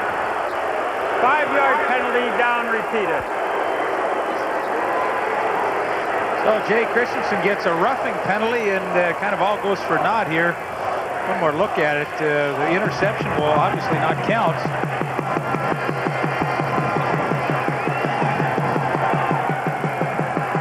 I believe I said Albert Brown was impeding Williams' progress. It was Michael Lee. But what an opportunity for Regina right here, though, to have them backed up like this. Eskimos back at the 1. And actually, this is 1st and 11. Miscommunication. Henry Williams was in behind the cover, but the pass was well behind the intended receiver. And Damon Allen's upset because Henry Williams ran an out and up. Obviously, Damon Allen was thinking he was just going to the out. There's the out part. Okay, now they are very lucky that Benson Donaldson wasn't looking back into the backfield, because, boy, it's a miscommunication like that that can cost you a ball game. 2nd down, 11 to go. The Eskimos right back at the 1-yard line. And the crowd's into this one right now. They know the ramifications of this big play. And the Rough Rider defense has been solid all night long. Allen looks deep. Giz got the call. There's a marker down. Might be on Brown.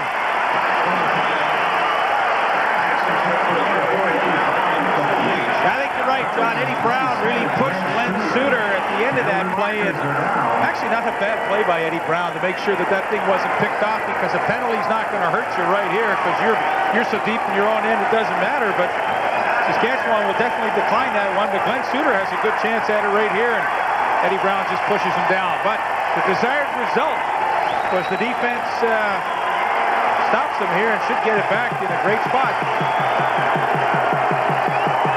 Can't get any closer to the goal line than the 1-yard line. Into the wind. This kick is not deep. Ruffin inside the 40 to about the 38. Stopped by Jed Roberts. John, a real stupid penalty is going to be called on David Pitcher for roughing, and there was no need for it, and they're going to lose 15 extremely valuable yards right here. He just took a shot at an Edmonton player for really no reason at all after the tackle had been made, and it's going to cost them 15 yards, and boy, that's crucial. Unnecessary roughness, Saskatchewan number 26 after the whistle. David Pitcher just nicely back into the lineup after missing 4 games. Lancaster trying to restore order on his bench. Brown was angry a moment ago. I'd like to have heard that conversation, Lee. Well, just to the right of your screen, you see there's 26 right there. Now, why in the world would you do that? Cost your team 15 yards. He hits Lucius Floyd in the back.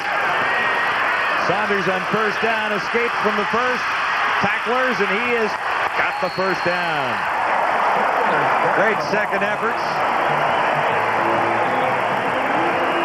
Solid running by Mike Saunders.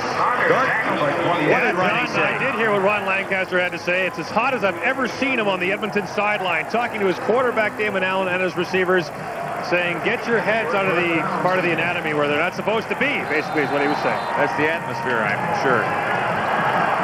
Well, this has been a horrible night for the Edmonton offense. I mean, they have not been able to click. Receivers are running the wrong patterns, and, well, I don't blame Ron Lancaster for being upset. Yeah, and a drop pass in the end zone. Burgess, Narcisse, and Barry covering on Narcisse.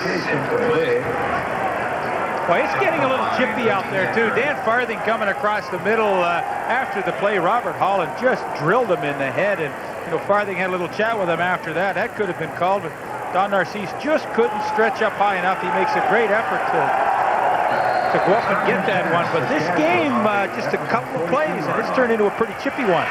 Burgess had a pretty hot hand for a while, but he has completed just 1 of his last 7 passes. 1:07 to three-quarter time. 2nd and 10, Saskatchewan. The Edmonton 42. Burgess, one of his last 8. Barry and Narcisse battling along the near sideline for that one. Third and 10 at the 43-yard line.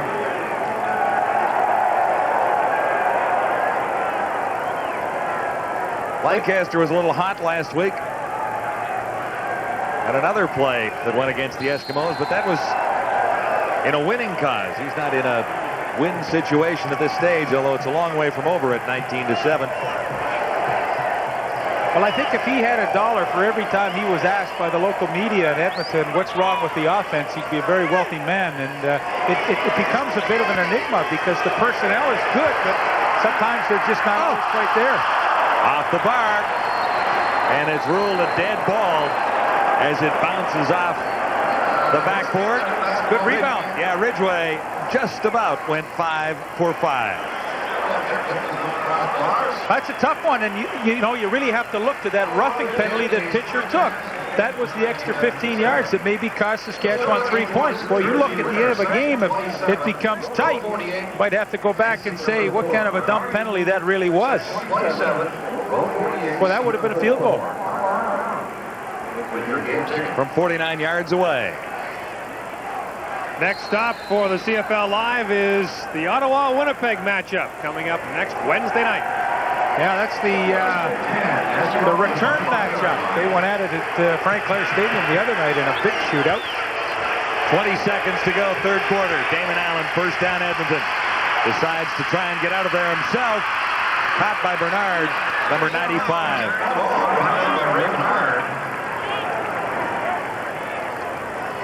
6 seconds left in the third quarter, with the Roughriders hanging on to a 19-7 advantage. And hanging on may be a good way to describe it because Saskatchewan really hasn't been able to get much going in the second half. John, what I find surprising is one of the favorite plays of the Edmonton offense is to run Allen on the bootleg. I haven't seen it once yet tonight. 2nd and 3, and Allen is surrounded. Sean Brantley, number 96, is there, and the Eskimo quarterback is going nowhere. He's had a solid game. So have several other members of the Saskatchewan Roughrider defense. That's the end of the third quarter. Fourth quarter coming up live from Taylor Field, Regina.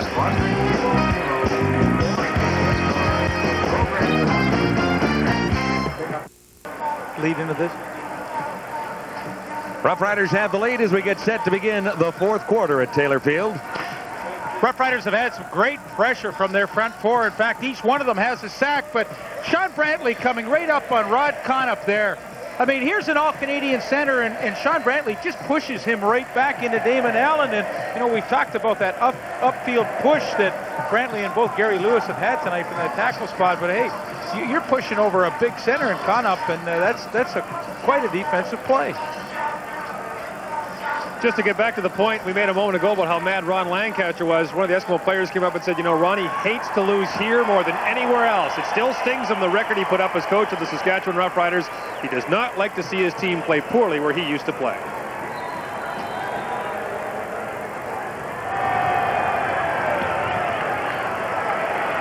Good kick.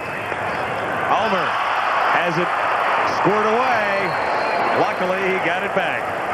Terrell Ulmer fumbled ahead for a couple on the return after a 47-yard punt by Harper. Interesting numbers. Net yards, 237 to 150, favoring the Saskatchewan Roughriders. Penalties almost even. But really, Saskatchewan didn't get what they wanted to get out of that third quarter. Both teams only scored 3 points. A 3-3 tie was not what they wanted because obviously now we talked about they will work into this pretty strong win here in the fourth. And Burgess, who had a hot hand earlier, has had it turn cold. Narcisse makes the catch halfway to a first down. Robert Holland, number 17, made the tackle. There's a penalty marker in the Saskatchewan backfield. Yeah, and it's going to be a roughing penalty on Tom Burgess as he let that ball go. Somebody took a shot at him, and they'll tack on 15. And boy, for Edmonton, you're trailing. You can't let a team, you know, dominate you by making stupid penalties. They had 14 last week. Yeah, that evens up for the stupid one taken by pitcher, I suppose. Geez, you have to wonder what the guys are thinking about. I mean, these are correctable things. These are things that aren't supposed to happen. You watch now, Tom Burgess releases the ball. It is long gone. Somebody takes a shot at him. Tough to see who it was. Well, that's just discipline. That gives the Roughriders a first down at the Edmonton 45. Low snap for Burgess. Jump ball, Narcisse. And it's intercepted as Ed Berry and Don Narcisse both got their mitts on the ball, but Berry came down with it. Well, you know, a couple of series ago in the third quarter, you saw Ed Berry make a solid play on a Don Narcisse hook pattern. Well, once again, he was just hanging on it. The pressure was coming, and Tom Burgess had to let it go, and Ed Berry closed the gap so quickly, and look how he fought right through. You don't think he was expecting that? He's seen the films. He knows Narcisse's moves when he likes to run that hook, and that's nothing but sheer preparation and talent to come through and get that pick. So the Eskimos on the turnover. 1st and 10 beginning at the 34. Edmonton with the win as Allen stands in and nails this one to Henry Williams. First down at the 51. This is good, number 2, Henry Williams. Determined strut of Henry Williams as the Eskimos move into a hurry-up offense. Yeah, to Henry Williams, as soon as he sees Donaldson turn around like that, he knows it's a zone. So now he slowed his motor rate down, sit in the hole, and the ball's delivered on target. But that's how you work against the zone. You just sit in that open area. Doesn't take a lot of speed to get in there, just technique. First down for Allen and the Eskimos. Some early movements, and it looks like a procedure call against Edmonton. Roughriders leading 19-7. This one is a long way from over at Taylor Field. 13-18 to play, fourth quarter.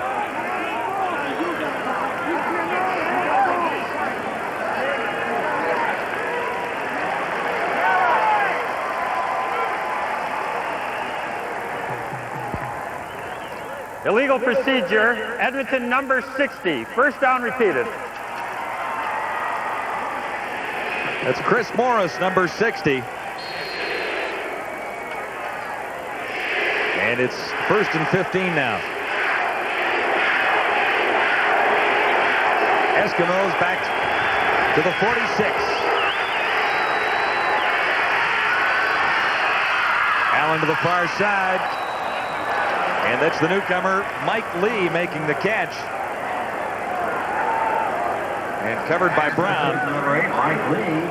There's not much yardage there, Lee. No, Saskatchewan would be very willing to let David Allen complete those kind of passes. Strategically, the defense for Saskatchewan tonight, they brought in the extra defensive back, Dale Joseph. He is in there now as Edmonton works with the wind. They're 2nd and long. It's a good choice to have that extra defensive back in there. 2nd and 11, the Eskimos. Allen back in a hurry, slips, and now takes off himself. He stopped short of the first down by Bobby Jurison, number 71. Good speed by Jurison to grab Allen from behind, and Ray Bernard, who's had a whale of a game for the Roughriders, was also involved. Saskatchewan doing a really good job at confusing David Allen as to what the coverage might be. Look at Glenn Suter. He's up here. Hey, now he's thinking blitz, but look at Aaron Ruffin. He goes back, and then they just play a simple zone coverage, but that's disguising your coverage at the snap of the ball, and I really think they fooled Allen. Harper with the win. Down to Ulmer at the 15. Away from one, and he's nailed by the second wave of Eskimo tacklers at the 20-yard line. 37-yard punt, and J.P. Esquardo led the Eskimo tacklers there. There's the score. It's 19-7. Saskatchewan leading Edmonton. Well, I ran into my old pal Billy Henry last night playing with the Edmonton Eskimos now. He was here in Regina, and he asked me if I would wish his mother Bernice, who's out in Richmond, BC, watching the game tonight, a very happy birthday, so I will do that. Bum, bum, bum, bum, bum. Yeah, as well, our producer Paul Graham, his dad Jack is 79 tonight, and he's watching from Edmonton. So, hey, I got all the birthdays out of the way here. Happy birthday, everybody. Let's get back to the game. Should be in for a good finish at 19-7, standing right now in favor of the Saskatchewan Roughriders. Roughriders played very well in the first half to take the lead. They have only scored 3 points so far in the second and now have to go into the wind against the Eskimos. It's been a pretty interesting game, John. You know, there's been a few time periods where either team could have really taken control. I mean, Saskatchewan's in a pretty nice position with a 12-point lead, but Edmonton had a bit of a chance there in the third quarter, but just couldn't quite do it. Roughriders have the ball beginning at the 20-yard line. First and 10 from there. Burgess keeps it on the ground for Saunders, and the Eskimos, a tough defense to run against.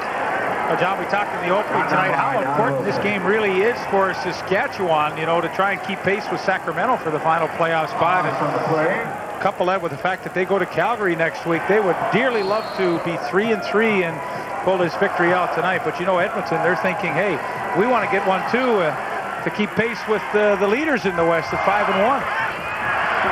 Thompson to the near side on 2nd and 10. That means Don Narcisse is playing to the far side of the field. Burgess from the shotgun. Looks into the middle, and Thompson makes the catch in front of Lawler. Thompson's solid night. Getting better by the week. Yeah, and you look at additions to your ball club and who's made an impact. Well, Thompson has running that hook right back in there, but the key is watch how he works back to the quarterback. Hey, Lawler's got pretty good coverage, but when you keep coming back towards the quarterback, you get that extra separation and you can make those key catches in traffic. 7th catch of the ball game for 140 yards for Larry Thompson. Well, what a contributor he's been. Saunders tries the near side, turns the corner, and he's within a couple of the first down. Rogers forced him out. Thompson gets a block in on this one. Well, they had success with this play in the first half with Big Dan Payne, the right tackle, pulling all the way across to lead around the corner for Mike Saunders. There you see Payne, and boy, once you get Mike Saunders outside, he's got some speed. And even Larry Thompson, 7 catches, 140 yards. He's still doing the other little things to try and help his team win. Watch the block on Lawler here. I mean, it's not a great block, but just get in his way and help your back as much as you can. A little interference more than a block there. 2nd and 2. Saunders ran into Wilson. Wilson with Mike Saunders. Looks to be short of the first down. 9:58 to go, 4th quarter. It's the Roughriders leading Edmonton 19-7. How close is this going to be? Very close. I think if you're short, there's no decision making. You have to go for it.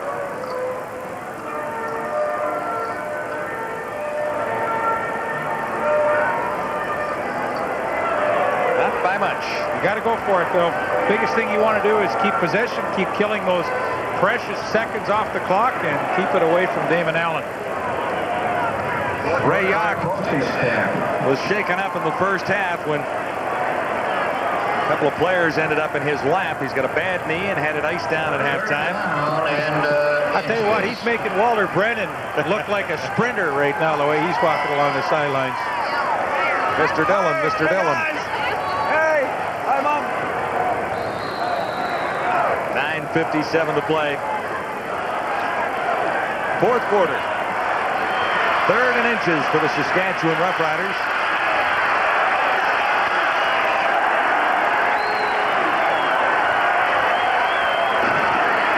And that'll be a first down as Burgess keeps himself and keeps the drive alive for the Roughriders.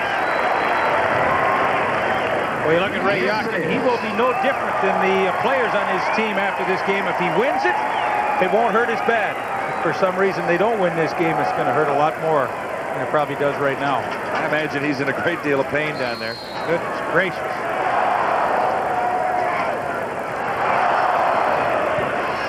Well, if I was given the game ball, I know who gets it. Yeah, I would think so. He's got a brace on that knee to try and keep himself upright. Burgess got it away somehow, and Elgard makes a fine catch. He's within a yard of the first down. Holland on the tackle. Burgess was just barely got that one away. They take a page really out of Edmonton's playbook where they fake the counter to Mike Saunders, and this is kind of a naked bootleg as Burgess goes out there, but boy, enough strength to hang on and get the pass completed to Ray Elgard. But that's a play that the Ottawa Roughriders and the Edmonton Eskimos really love to use. Second down, less than a yard to go. Roughriders trying to get across midfield with 8:24 to go, fourth quarter. Saskatchewan in the lead. Little play action, Burgess. Man open far side, but not for long, and there's a marker down. Thompson was the intended receiver. It was Waller covering.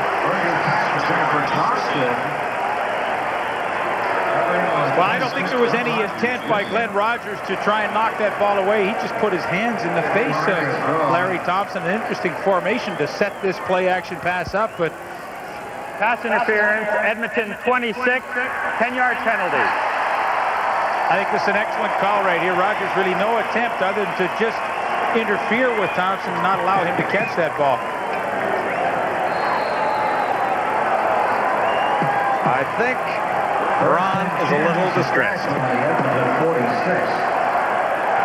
We'll take another look at the call in just a second. Right now it is a 1st and 10 Saskatchewan. Saunders breaks one tackle, still going. Mike Saunders is inside the 30-yard line. John, for a team that only averages about 79 yards a game on the ground, not very good. In fact, last in the league. What a bonus to finally late in the game put some sort of rushing game together and pound it right down the throats of the Edmonton Eskimos. Good solid running to break and tackle by Mike Saunders, but on this drive in the fourth quarter, he's knocked off 2 pretty sizable runs. 18 yards in the previous play, 14 carries for 73 on the night. And a 1st and 10 Saskatchewan inside the 30. Again, a good fake by Burgess, and then he stumbled. Markers are down.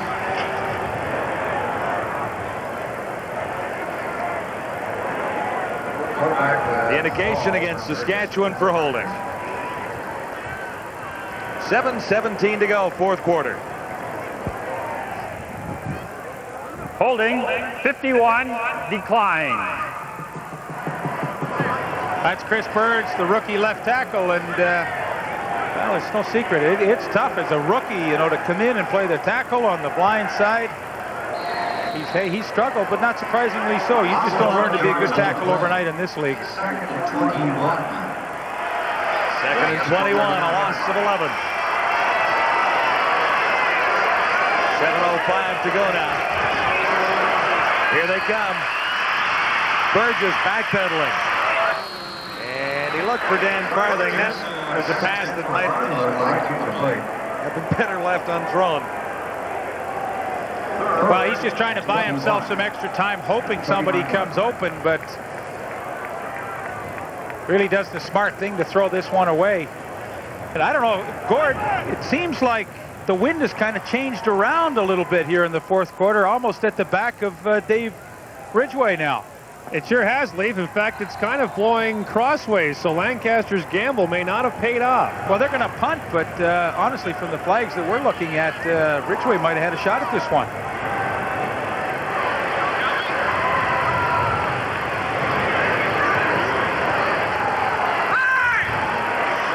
Bandage standing near midfield.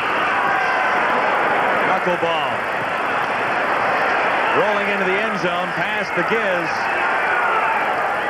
And there'll be no return here, a single point. Conceded by the Edmonton Eskimos. 6:27 to go in the fourth quarter. And the Eskimos now trail Saskatchewan 20-7. Ron Lancaster has had many happier moments in Taylor Field, Regina, mostly in uniform. Here's what he was angry about before. What do you think? Well, he thought it was an interference call on Larry Thompson by Glenn Rogers, but boy, clearly you can see right there was no intent to play the ball. So that then becomes face guarding, interference of that sort. Really, I mean, you work the officials as hard as you can on the sidelines to hopefully get a call in your favor later, but really had nothing to complain about that time. He had some earlier complaints in the first half when a touchdown looked like it should have counted for the Edmonton Eskimos. By the newcomer Mike Lee, but it was ruled a long completion, and the Eskimos never made it to the end zone after that. They settled for a field goal. 20-7, Saskatchewan leading now. Allen to the far side has Michael Souls. Souls has a first down. And he's out to the 50 and stopped by Ray Bernard. Rough Riders used up 5:34 on that last drive. Once again, another good decision by Damon Allen to go underneath the coverage and use his backs effectively. Michael Souls, an easy catch to make. He got some excellent yards running with the ball, and boy, that's the thing you have to do if the defense is going to drop off, go underneath it. On first down, Allen takes off himself. This will be a first down, and 6 yards to spare. Bernard again over to make the tackle. Now there's lots of time left for the Eskimos, trailing by just 13 points. Well, plenty of time, and what Damon Allen saw that time was Dale Joseph coming on a halfback blitz. So he did the smart thing, man-to-man coverage. If you get a seam, you can go a long way running. From the 45, Allen in the shotgun on first down. Here comes Lewis. Allen threw that one to the sideline, and the fans here want an intentional grounding call. No way. I'm just saying what the fans want. I know, but I'm saying no way. Sure, they're going to want that, but there's no way that's intentional grounding. He's allowed to throw it into an open area. I mean, there's receivers all over the place. Allen running for his life. Well, you be the judge. You're going to see exactly the open area he's looking at. Look, there's a receiver right over there. That's close enough. 2nd and 10 now. 5:03 to play, fourth quarter.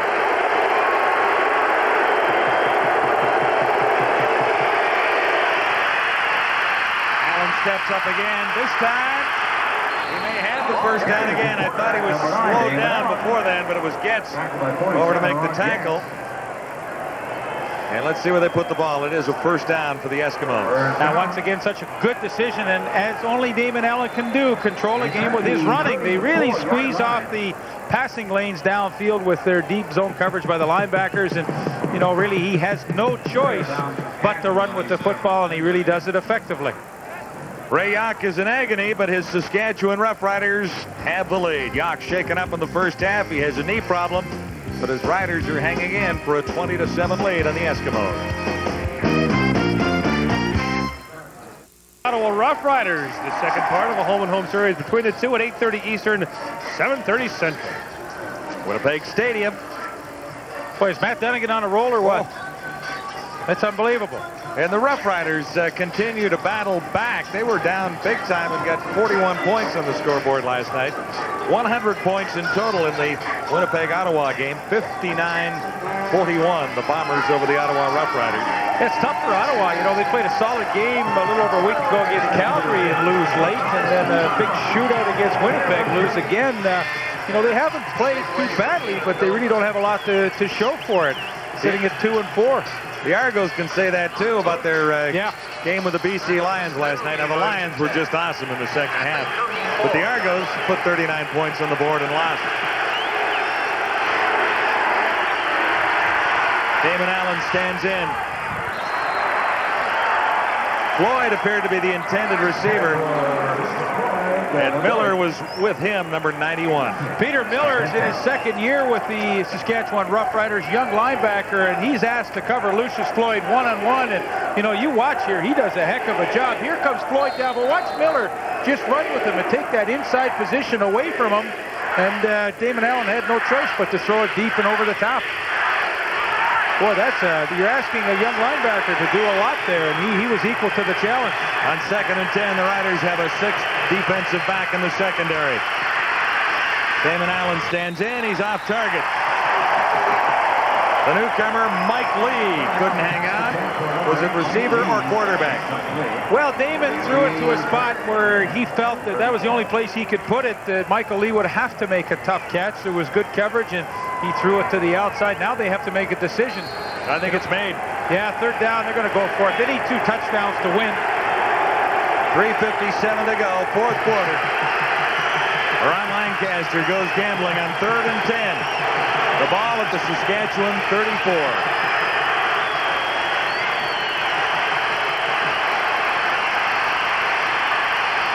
Allen stands in. It's intercepted by Vincent Donaldson. And he's happy just to get out of bounds far side. He wasn't going to try and take that one back too far, or at least run dangerously with the football. Vincent Donaldson. Looks to me like his first interception of the season. Well, maybe it's his second. Well, David Allen really didn't have any choice on a third down gamble. He had to try and force it in there, and Saskatchewan had countered with 7 defensive backs. Watch Vincent Donaldson. He's probably the fastest player on the team, and he accelerates. Henry Williams doesn't work back to the quarterback, and consequently you have a key defensive play and an interception. Been an off night for the Eskimos. Allen has not been sharp. And Henry Williams hasn't had one of his better nights. Saunders grabs a couple. With 3:12 on the clock, the Roughriders have a 13-point lead. But John, they're still not out of the woods yet. You know, we're going to come up to the 3-minute warning after this play, but for Ron Lancaster and his team, you know, sure, they're discouraged. It has been an ugly game for them, but they still have a shot to win this one with 3 minutes to go. Donaldson phoning home. Hey, Mom, I just intercepted one. Saskatchewan in lead, 20-7.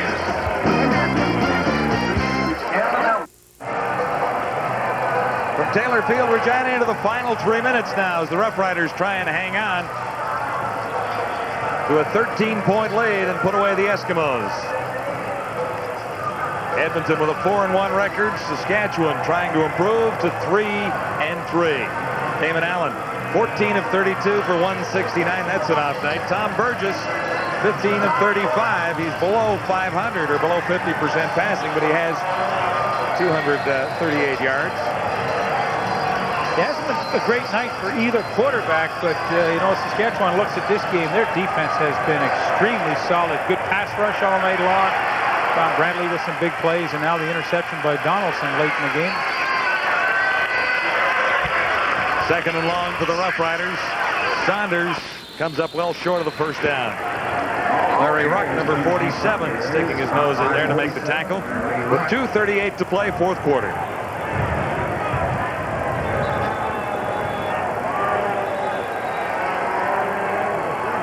Looking for a timeout over there.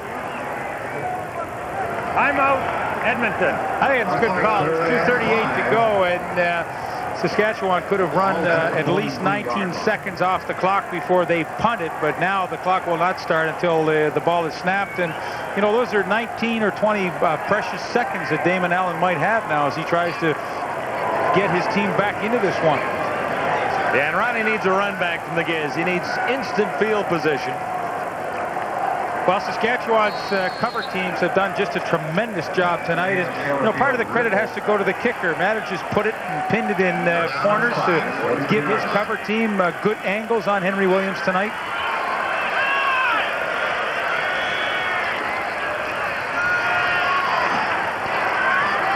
Matic keeping it away from Williams over Holland's shoulder.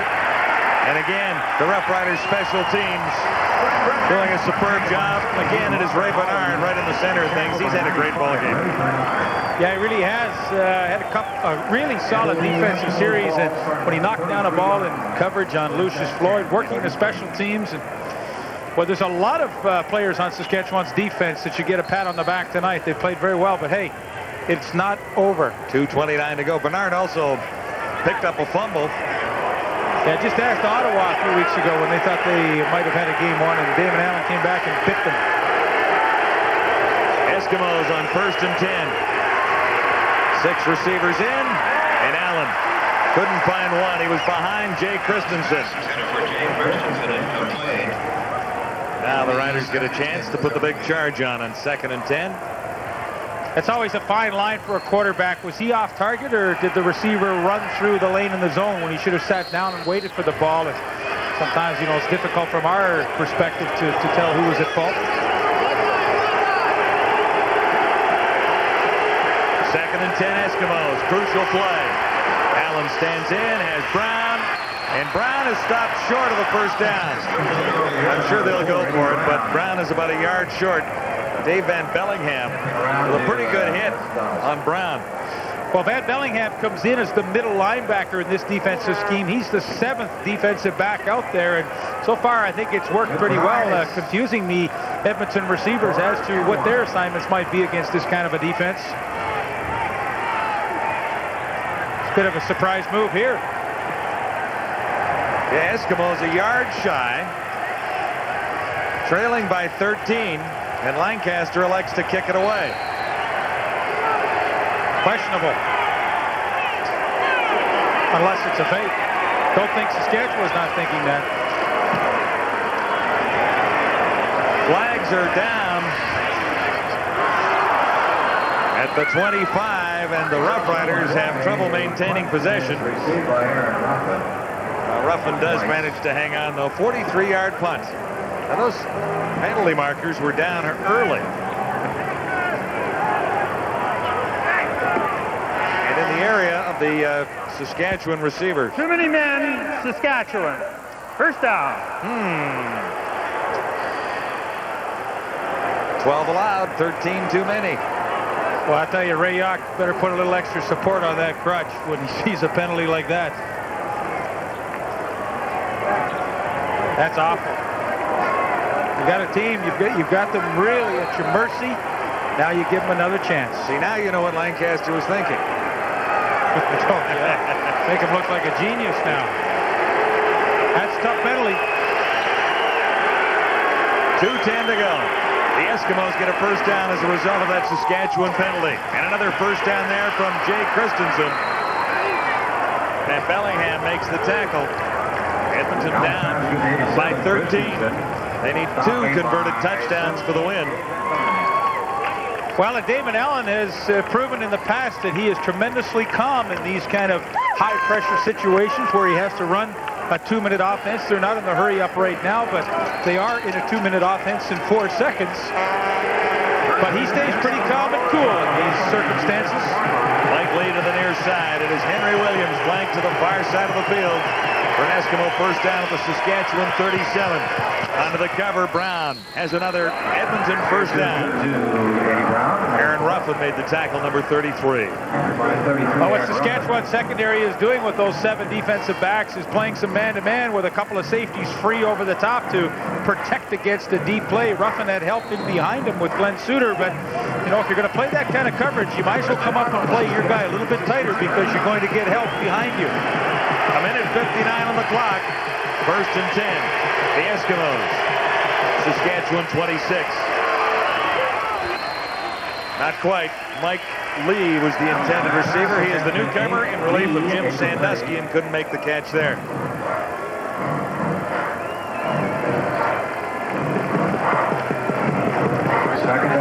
Edmonton down by 13 at 20-7.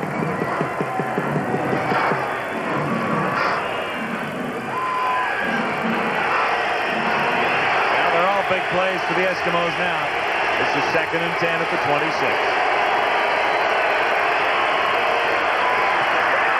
Allen looks to the end zone for Brown. Couldn't get it. He got in behind the cover. The quarterback and the receiver couldn't quite hook up on this one. Well, you can see this one coming, the out and up, the wheel pattern to Eddie Brown, and Aaron Ruffin made a rookie mistake. He bid on the out, and Eddie Brown was home free had they been able to connect. A minute 49 to go now. See, for a youngster, you know, the biggest thing is to understand the situation. The out really means nothing. Edmonton has to put still a lot of plays together, protect against the big one. Aaron Ruffin is lucky that Brown didn't catch that one. 3rd and 10. Markers are down. Could be a holding call against the Eskimos. Williams, far side. He's into the end zone. But hang on, there's a marker down.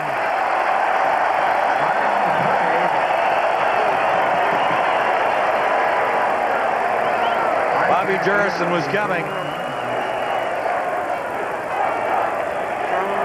We'll get the official word here, but it looks like this will come back. Edmonton 53 holding. 3rd down received. Mark Dumoresque. Third and a bunch now, 3rd and 20.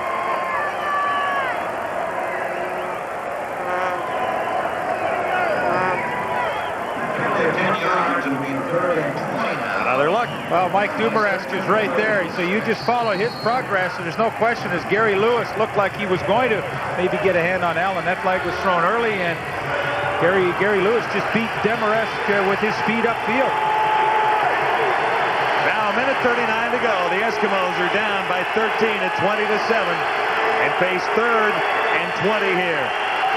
One last chance for Damon Allen. The charge was on. He gets it away, but this one is into the hands of Benson Donaldson and outs.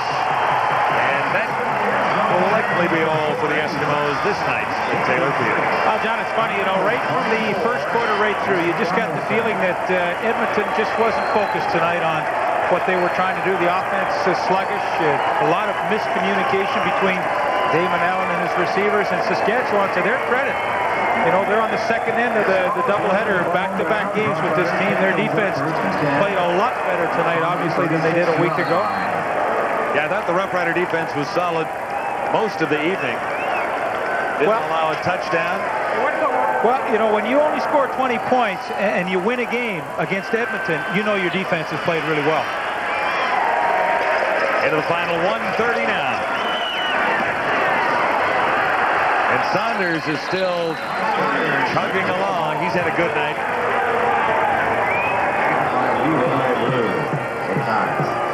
17 carries, 86 yards for Mike Saunders. That's a good night, too, because Edmonton's not an easy team to run against. I told you earlier, Saskatchewan only averages about 79 yards as a team per game on the ground. Mike Saunders by himself has already passed their average. 24,548 on hand at Taylor Field. You know, it's funny, John, you don't have to be a great rushing team to have success, but you have to be a good rushing team at certain times. And the Rough Riders have won the battle of the rushers tonight as Saunders carries again. He's been hard running all night. We'll hear Neil Payne's call here, but so many times, you know, you don't have to be the leading rushing team in the league, but if you can do it strategically and be effective with it, what a difference that can make to your offense, and I think you've seen a perfect example of that tonight. 63 Saskatchewan, down repeated. Scott Hendrickson, number 63.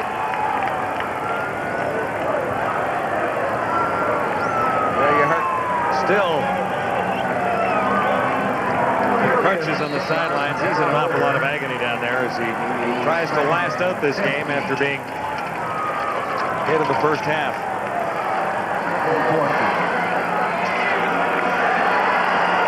Second and 14. 1:03 to go. Saunders again, and less than a minute remaining now. Oh, boy, Dan Payne's going to start it here. He took a shot at Glenn Rogers near a pile-up, and it's going to get ugly. Dan Farthing and Rogers were going at it as they have all night long, and Dan Payne, who's 6'7" and 300, came in and totaled Rogers from behind.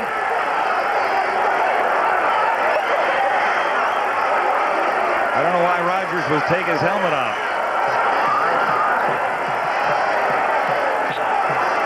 Well, we'll have a couple of disqualifications, no doubt. Well, sometimes it's nice to see you protect your teammates, but Dan Payne, I mean, he really steamrolled over Rogers.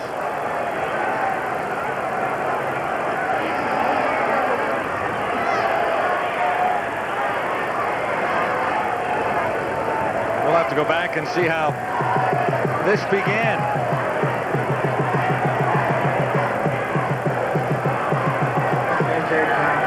Well, that was after the fact, but Dan Payne had just drilled Rogers from behind. That's when it all started. August the 26th, 7:30, Ottawa Roughriders versus the Saskatchewan Roughriders here at Taylor Field. Let's go back and watch the whole thing one more time. Well, there's been a lot of fighting going on between Dan Farthing and both Glenn Rogers, 26, and for 17, Robert Holland. Watch the end of the play. There's Farthing on the left of your screen. There it is. Now watch Payne. Boom. Says enough of that. Johnny Wilson. Whoa. Yeah, I don't think Rogers hurt him much from behind. No, all you do is break your hand there. Gord, what's happening down there? Edmonton 26, disqualification for rough play. Saskatchewan 57, unnecessary roughness. Will balance the penalty 10 yards.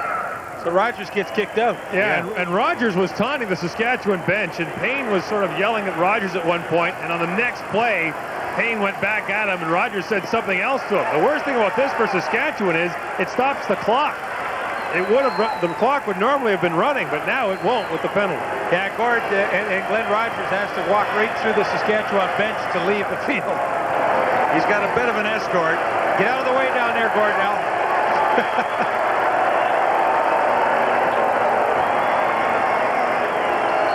Why would they be patting him on the shoulder down there? I mean, that's the opposition. The guys in green and white. I don't know. Things have changed a little bit. Oh, have they ever? Hey, the two teams, they all play catch together before the games. In my day, my goodness, that wouldn't have happened in a million years. Supposed to hate those guys. Well, yeah, at least until it's over. Yeah, when you meet at the CFL Players Association golf tournament, maybe you can have a little chat. I think you can see Ray Jauch yelling out to his punter. You can lip read, and he's saying, punt it out of bounds. You know, when you have a team like Edmonton that can be so explosive in a number of ways, I mean, until that last second is ticked off the clock, you really don't breathe too easy. No, you can't, because if the Giz gets a hold of one here, he can be in the end zone lickety-split. Well, let's see if Manage follows the instructions.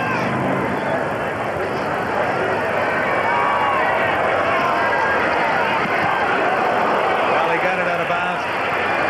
It's not deep. There's no return. Yeah, but that's effective. He did his job. He was asked to kick it out of bounds, and he did his job. And that's the tough side for the left-footed kicker, to kick it out of bounds to his left. Talked about the difference in this one when we began, and you said it would be the Giz, and the Giz has not been able to provide any kind of return yards for the Eskimos tonight. Well, the difference was that the Saskatchewan special teams really corralled him, and they, you know, that was never a threat in the game, and so that was the difference. Yeah, the difference was stop. The other way. Yeah. Give the Roughriders full marks for a solid performance. Not quite over yet, but with 53 seconds on the clock, Allen needs 2 touchdowns for a win. He might have been out of bounds. Far side of the field. Hang on, they're calling it a catch. Now 48 to go.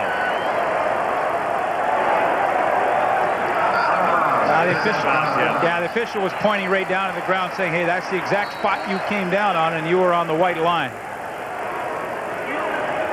Oh, Ray's hurting, isn't he? Yeah, an agonizing night for Ray Jauch. He'll take the win, and he'll go right to the hospital, I'm sure, to get his knee looked at. He's been on a crutch all of the second half after hobbling around and having to be helped back to the bench at one stage.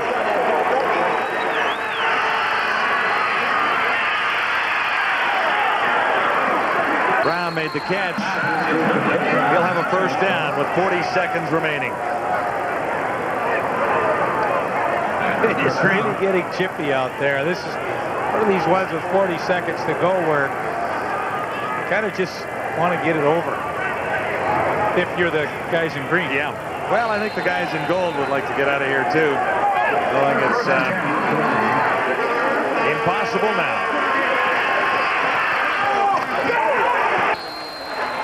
Boy, they're still going at each other down there. That was Van Bellingham on Eddie Brown. A little extra shot there. Well, they've used Van Bellingham very well tonight, taking him into the game for the middle linebacker. He has been the 7th defensive back. He's played pretty solid in the zones underneath, and pretty physical guy at times. Boy, you have to be impressed with Jim Daly's defensive game plan tonight. He's really thrown a lot of different looks at Damon Allen, and I think more often than not, he's throwing some confusion into the Edmonton offense. Anthony Drawhorn had a chance. That was not a well-thrown football. 24 seconds now. Yeah, when you win the game in the film session tomorrow, there's going to be some hooting and hollering on that play, because they're going to be telling Anthony to go over and work with the receivers a little bit and practice to work on those hands. That was an easy pick. Yeah, that's 2 he might have had tonight. There was one interception that he made the catch on, but it was called back because of a penalty. And I'm sure the Roughriders secondary thinks he might have been able to catch that one. And as you say, we'll give him a little ribbing when they watch it tomorrow. 3rd and 10, a long night ends for the Edmonton Eskimos. 18 seconds on the clock. Jay Christensen the catch and out of bounds. This has not been an easy park for Edmonton of late. The Eskimos have lost 7 of their last 9 at Taylor Field. 1st and 10, Edmonton. On the Saskatchewan. Now 8 of 10. 17 seconds remaining.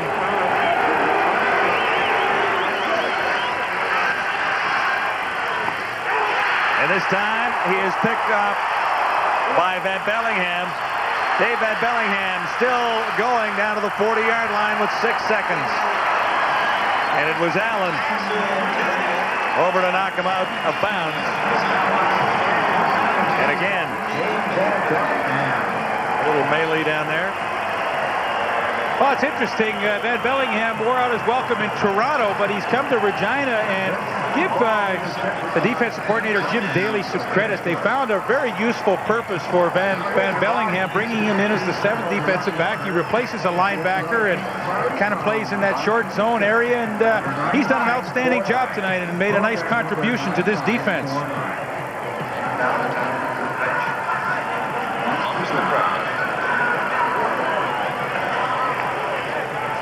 Into the final 6 seconds. And the Saskatchewan Roughriders are ready to celebrate their 3rd win of the year. Boy, you look at Edmonton, John. They're going to go to 4-2. Now Sacramento's 3-3. Where do you think Edmonton goes next week? To Sacramento. Yeah. Big win for the Roughriders here because they're on their way to Calgary next week. We'll have that for you on TSN. Well, all of a sudden, this was almost a must-win, as we said, for the Saskatchewan Roughriders. Win on home turf, which they did tonight, because it gets tougher next week to win at McMahon Stadium. Sure will be. Game ball should be given to Ray Jauch, who was nailed on the sidelines in the first half and needed a crutch to make it through the ball game. He'll be looked at by doctors. In the meantime, he's smiling and happy and accepting congratulations from Ron Lancaster. Ray, you took one for the squad tonight, boss. Well, I just got in the way. That's all. That happens sometimes. But you're smiling. What a big win for this football team. You said yesterday that you weren't sure if this team was ready yet to be in the upper echelon of teams in this league. You look pretty good tonight. Well, they play hard every time out. Great bunch of guys. We're going to keep getting better. And who knows what will happen. Last week, Henry Williams ran wild at the end of the first quarter, scored the first touchdown. Tonight, you really shut him down. Did there something you changed this week to limit him? No, we didn't do anything different. Actually, he just returned to 1 kick. Otherwise, we did a pretty good job on our special teams on him. I mean, you know, he's a good football player. He's going to get away on you once in a while. But our guys did a great job of coverage. Well, you're a tough coach. Let's get to the dressing room. Thanks, Ray. Thanks a lot. From Taylor Field in Regina, CFL Live, and Ray Jauch limps to the sidelines with a victory over the Edmonton Eskimos as the Roughriders improve to 3-3. If you're largest vacation company, Safeway's participating products, Fix Pickles, and Maxwell House Ground Coffee. Touchdown to win exclusively at Safeway. Today's better way.